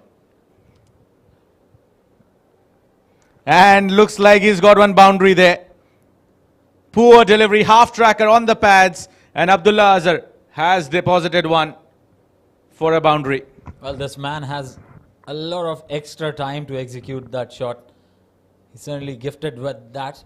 Look at that. Just places it perfectly using the pace of the ball. A similar ball was bowled first delivery of the over. Same result. And it's the other batter, Azhar, on this occasion. So finds a boundary. 17 of this over. They require somewhere around 15 from here on. Darted in, but misdirected. Will be called a wide. Indeed, it is. Make that 18 of the over. 32 required of 13. It's not over. Smashed wide of long off. Azhar putting in that chase. Should come back for 2. And they'll get it easily.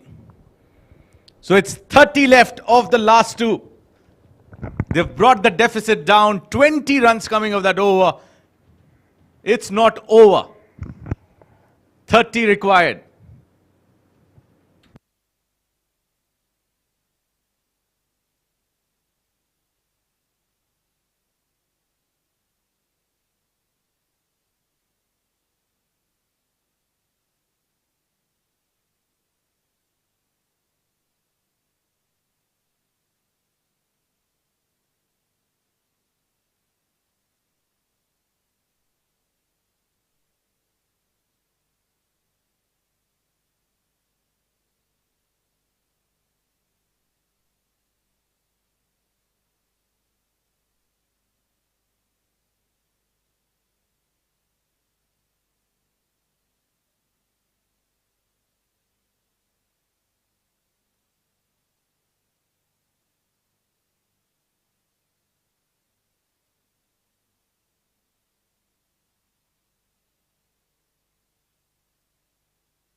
Right then, the drama continues here at the Sharjah Cricket Stadium. 2 overs, 30 more required.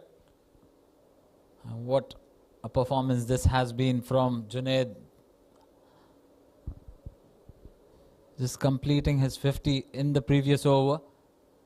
And Abdullah Azhar is also looking set on the other side. They've just stitched in a partnership of 55 and really quick time. 15 and over required, and that is what was required from the last 5 overs. They are managing it pretty well. A big over here, probably an over of 20, would get them in the hunt big time. A wayward delivery to start off with. They want the single. They're going through. Oh, very close to the stumps. You can see the reaction of Shah Rukh Amin. It was very close to being a run out. It was Abdullah Azhar initially who called for that single. 2 runs added to the total without a ball being delivered. So this require 28 now. Abdullah Azhar is on strike. He's got a very short boundary on the leg side. Bowls that back off a hand slower delivery. Stays low as well. Lucky for Abdullah Azhar to get some part of the bat onto it. Otherwise that would have gone on to crash the off stump. Single taken. Junaid, the man in form, is on strike, and these are the two players once again getting together who took them home in the previous match as well. Abdullah Azhar on that occasion scored a 50. Junaid scoring 48. Oh, glorious. Does it have enough legs? It's a big boundary. And the fielder gives up the chase there. Looks like he's cramping. Yeah, not good signs here for Z Game strikers. Immediately, the captain going to the bowler, giving him a plan. Look at that inside out shot from Junaid. He knew where the gaps were, measured it, and looks like Danish has pulled his hamstring, I believe. Well, that would be very crucial in the game because he's got 1 over up his sleeve. And we were expecting him to bowl that last over. Looks to be all right now, walking back to his mark. But a very important boundary there from Junaid. And how well has he hit that? What I really like about these two is they're hitting proper cricketing shots. Oh, nicely whipped away on the onside. Will they come back for the second? No, they decided not to go for it. They know the importance of the wicket at both the ends. Now, this is one of the reasons why I always emphasizing on this fact that had Lahiru played 10 balls less, it would have been a clear-cut affair. 18 deliveries for the 22. Well, had he scored 10 runs extra, it would have been 12 of 9. And the other way to look at it. Heave towards mid-wicket. Another good slower delivery coming in. 8 balls, 21 required. They need a big hit here. They have to strike big. 9 of this over. In the first 4 deliveries, they would be eyeing that 6 or at least a boundary. Couple of boundaries here would actually swing the momentum into their favor. A couple of boundaries or a 6. That's up in the air. Chance for the fielder. Drop shot. Drama is not over here. 20 required of 7. 10 already of the over. Now, if Abdullah Azhar manages to get a 6 here, pressure will definitely be on Z Games. It's long time due for Abdullah Azhar. Scored a boundary in the previous over, not in this. Probably it can be that boundary ball. But Mubin has bowled a pretty decent over with a short boundary on the leg side.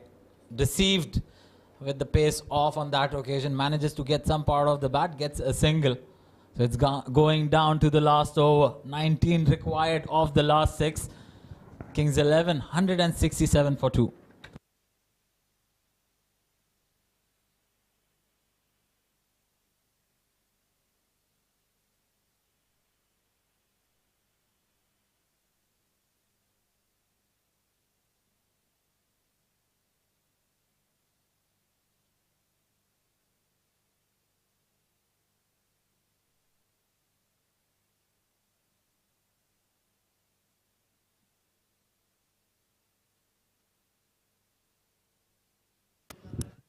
हो गया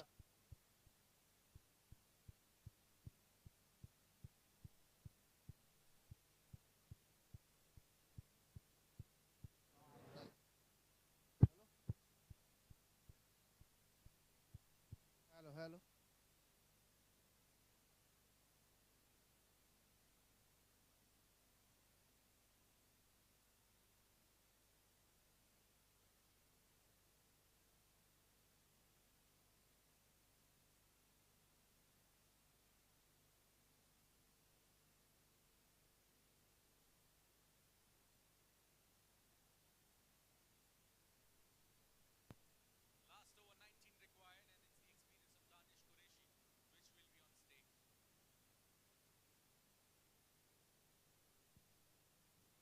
All matters in the first two deliveries of the over. What happens here? Abdullahs are on strike. A big heave. And put down by the fielder. Decent amount of connection, just not able to get that elevation there. Straight to Usman Rahim. Look at that. In and out.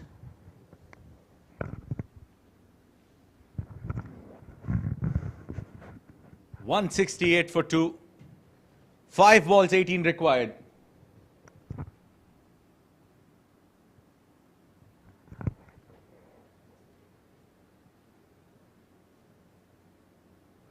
He has pulled that out of the stadium. 6 runs what matters. What a hit. He is sighting the ball like a football. Junaid Hussain, take a bow. What an innings he has played here. Out of nowhere, they were not looking even closer to the target with the required run rate hovering around 17 and over. 12 required of 4.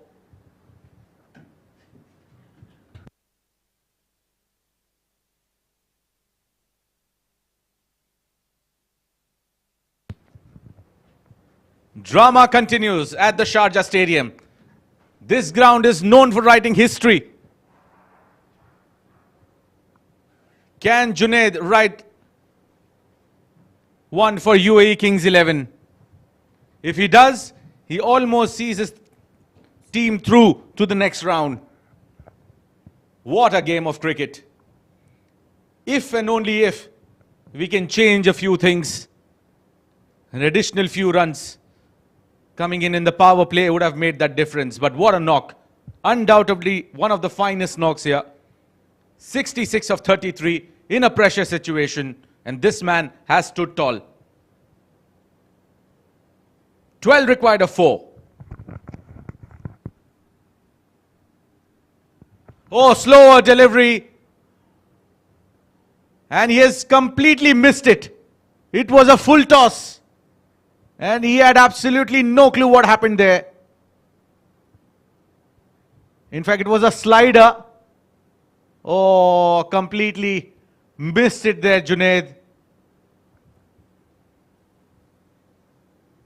Let's have a look at it from the side angle. Oh, I think that was a legal delivery. Umpire getting it right. But a sad end to a magnificent knock here from Junaid Hussain. 4 boundaries and 4 sixes. Stand up and applaud for that innings from Junaid Hussain. He turned it around for UAE Kings 11. Still it's not over. 12 required of 3. But this man deserves a lot of respect for the innings that he has played, for the spirit he has shown. Just couldn't see his team through.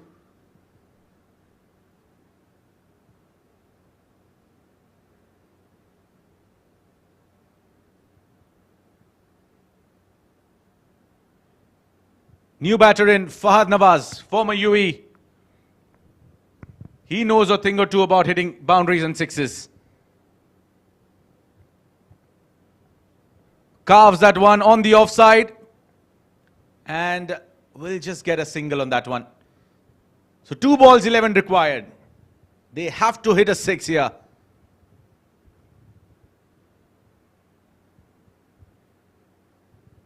Under pressure, Danish Qureshi, after getting hit for that 6, comes back. Well, not an ideal delivery to get a wicket. Got bamboozled with that full toss.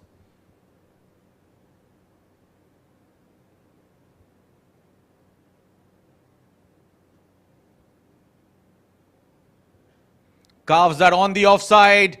Fielder putting in the chase. And Lovepreet Bajwa keeps it down for a couple. But what a game of cricket we have seen here. 1 ball, 9 required. And you remember what happened in that game between TVSL and Alif Farmer. Uzairman ended up bowling 2 no balls and bringing the contest to, it was 10 required of the last ball. He bowled 2 no balls and the game was down to 1 ball 4, but still managed to pull it off somehow. Danish Qureshi would just have to make sure that that's a legal delivery here. Last ball, 9 required. Pulled by Abdullah Azhar, and that will just be a single. And that would be the game for Z Game strikers. They finally pull off a nail-biter. What was supposed to be looking like a one-sided affair, courtesy to some magnificent batting from Junaid Hussain, this went to the wire. And eventually, team that held on to their nerves prevailed. And let's have a quick look at the batting there. One name that stood out, the magnificent innings. All 3 batters in the top order, they played 36 deliveries each. Junaid contributing 66 out of those 36. Khalid Shah, 53 out of those 36. Lahiru Sundarwan, 29 of those 36. Now, had he scored about 10 more runs, that would have been the difference maker. Abdullah Azhar remained unbeaten on 18 of 12 deliveries. And all they managed to score was 178 for 3 in their allotted 20 overs. Very disciplined in holding on to their wickets, but just couldn't see them through over the line. And talking about the bowling there of Z Game strikers, well, it was one man who was exceptionally brilliant. Was given the last over to defend 19 runs. It was Danish Qureshi, who was absolutely brilliant with the ball. Ensured that he had that spell in the power play that shook them apart, that didn't leak runs. 22 with 15 dot balls. That almost is 3 overs of dot balls there, and picked up 1 wicket. That too of the danger man Junaid in the last over. Nilansh went slightly expensive, 34 in his 4 overs and picked up 1 wicket. Sardar Behzad picked up 1 wicket as well for 20 runs in his 2 overs. And apart from that, all the other bowlers went for some runs. Azhar just bowled 2 of them for 14. He was pretty economical there. 11 extras coming through in that. But that partnership between Abdullah Azhar and Junaid Hussain once again prevailing, very strong, but it's just that couldn't see them through over the line. Well, that's the result here from the game, the match number 8, after winning the toss, electing to bat first, putting 185 on board, courtesy to that fantastic knock from Ronak Panoli, 68 of 35. Ahan Fernandez, 40 of 21. That was a very crucial knock in making sure that they had that big run on board. Tarindu in the bowling department picked up 2 wickets. Fahad and Zafir picked up 1 each. And in response, well, UAE Kings 11, 66 for Junaid, Khalid 53, Lahiru 29, all of them facing 36 deliveries each. And eventually winning the game by 7 runs, Z Game strikers. So they have 2 in 2. And that's it from day number 4, match number 8 of Royal Phoenix Clinic LLC presents 35th Sharjah Ramadan T20 League 2024. That's it from the Combox. I am Asim Sheikh signing off on behalf of Atiq Nizam. But don't go anywhere. We have a post-match presentation and we have Adnan Arif down there with the player of the match.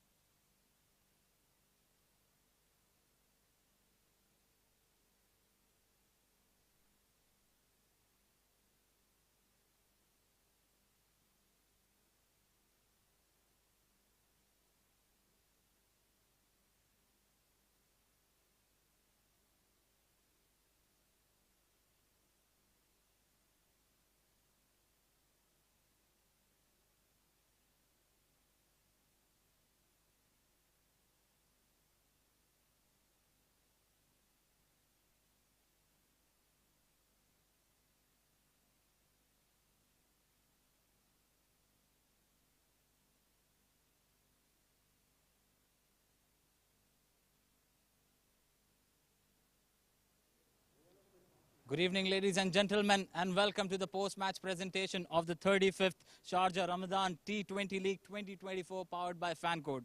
Before we begin, firstly, I'd like to thank Sharjah Cricket and all the administrators involved behind the scenes in putting up such a wonderful tournament. I'd also like to thank our sponsors, title sponsor Royal Phoenix Clinic, powered by sponsor and official streaming partner FanCode, event partner TCM, associate sponsor Timar Al Madina Real Estate, support sponsor 7 Districts. Well, match number 8 of the tournament, Z Games has just defeated UAE Kings 11 by just 7 runs. Again, it went down to the wire. Well, moving ahead, we'll move on to the man of the match presentation, which will be presented by Mr. Tehseen Javed, who's also the match referee. Well, quite a few commendable performances from both the teams. As you know, it went down the wire. But in the end, the standout was Ronak Panoli with the bat with his brilliant 68 of just 35 deliveries. 9 fours and 4 sixes in that. He was really harsh on the bowlers, though he didn't stay there for too long. But whatever time he stayed, he was really good. Ronak, first of all, congratulations. How do you feel once again? Yeah, again, my favorite ground, come back here after a while. Obviously there was, a small break in the middle with the tournaments, but, it's always really great to be scoring runs here. Ever since a kid, I've just loved batting here. Right, it's become a habit that you becoming man of the match for Z Game Strikers. What is going on at the back end? What is the preparation going into these big matches? Look, if I want to be at a higher level, I need to know how to take the game on myself, and that's what I try to do, just bat with responsibility at the top, try to get runs consistently, even at a good strike rate. That's what gets you towards the big leagues. So, yeah, I'm just trying to do that and try to emulate that in every single game I play for Z Games, and, they back me with a lot of loyalty and faith and, just trusting me at the top of the order. Well, I've seen you bat over the years. One very important thing is I've seen you hitting those big maximums, and what is even more commendable is the stability of the head. How much effort has been put in the nets to make that head stable? Yeah, look, from a young age, I feel like I'm not saying this in a very, in a way to give myself too much credit. I think I was blessed with being able to hit the ball. But again, at the end of the day, when you're moving forward to men's cricket, you can't take that for granted. So yeah, I do put in a little bit of work on that, just trying to emulate that again and again in training so that I can do that even better in the games. Well, it was a privilege to watch that innings. Good luck for the rest of the tournament. Thank you so much for joining. Well, that was Ronak Panoli from Z Game Strikers winning another man of the match. So that's it from the post-match presentation here. Thank you for joining us. Just a reminder, on tomorrow's upcoming clash, there'll be 2 matches back-to-back. To catch on all the excitement, tune into our official streaming platform, FanCode app, and on Sharjah Cricket's Facebook and Sports Eye YouTube pages. Good night and God bless.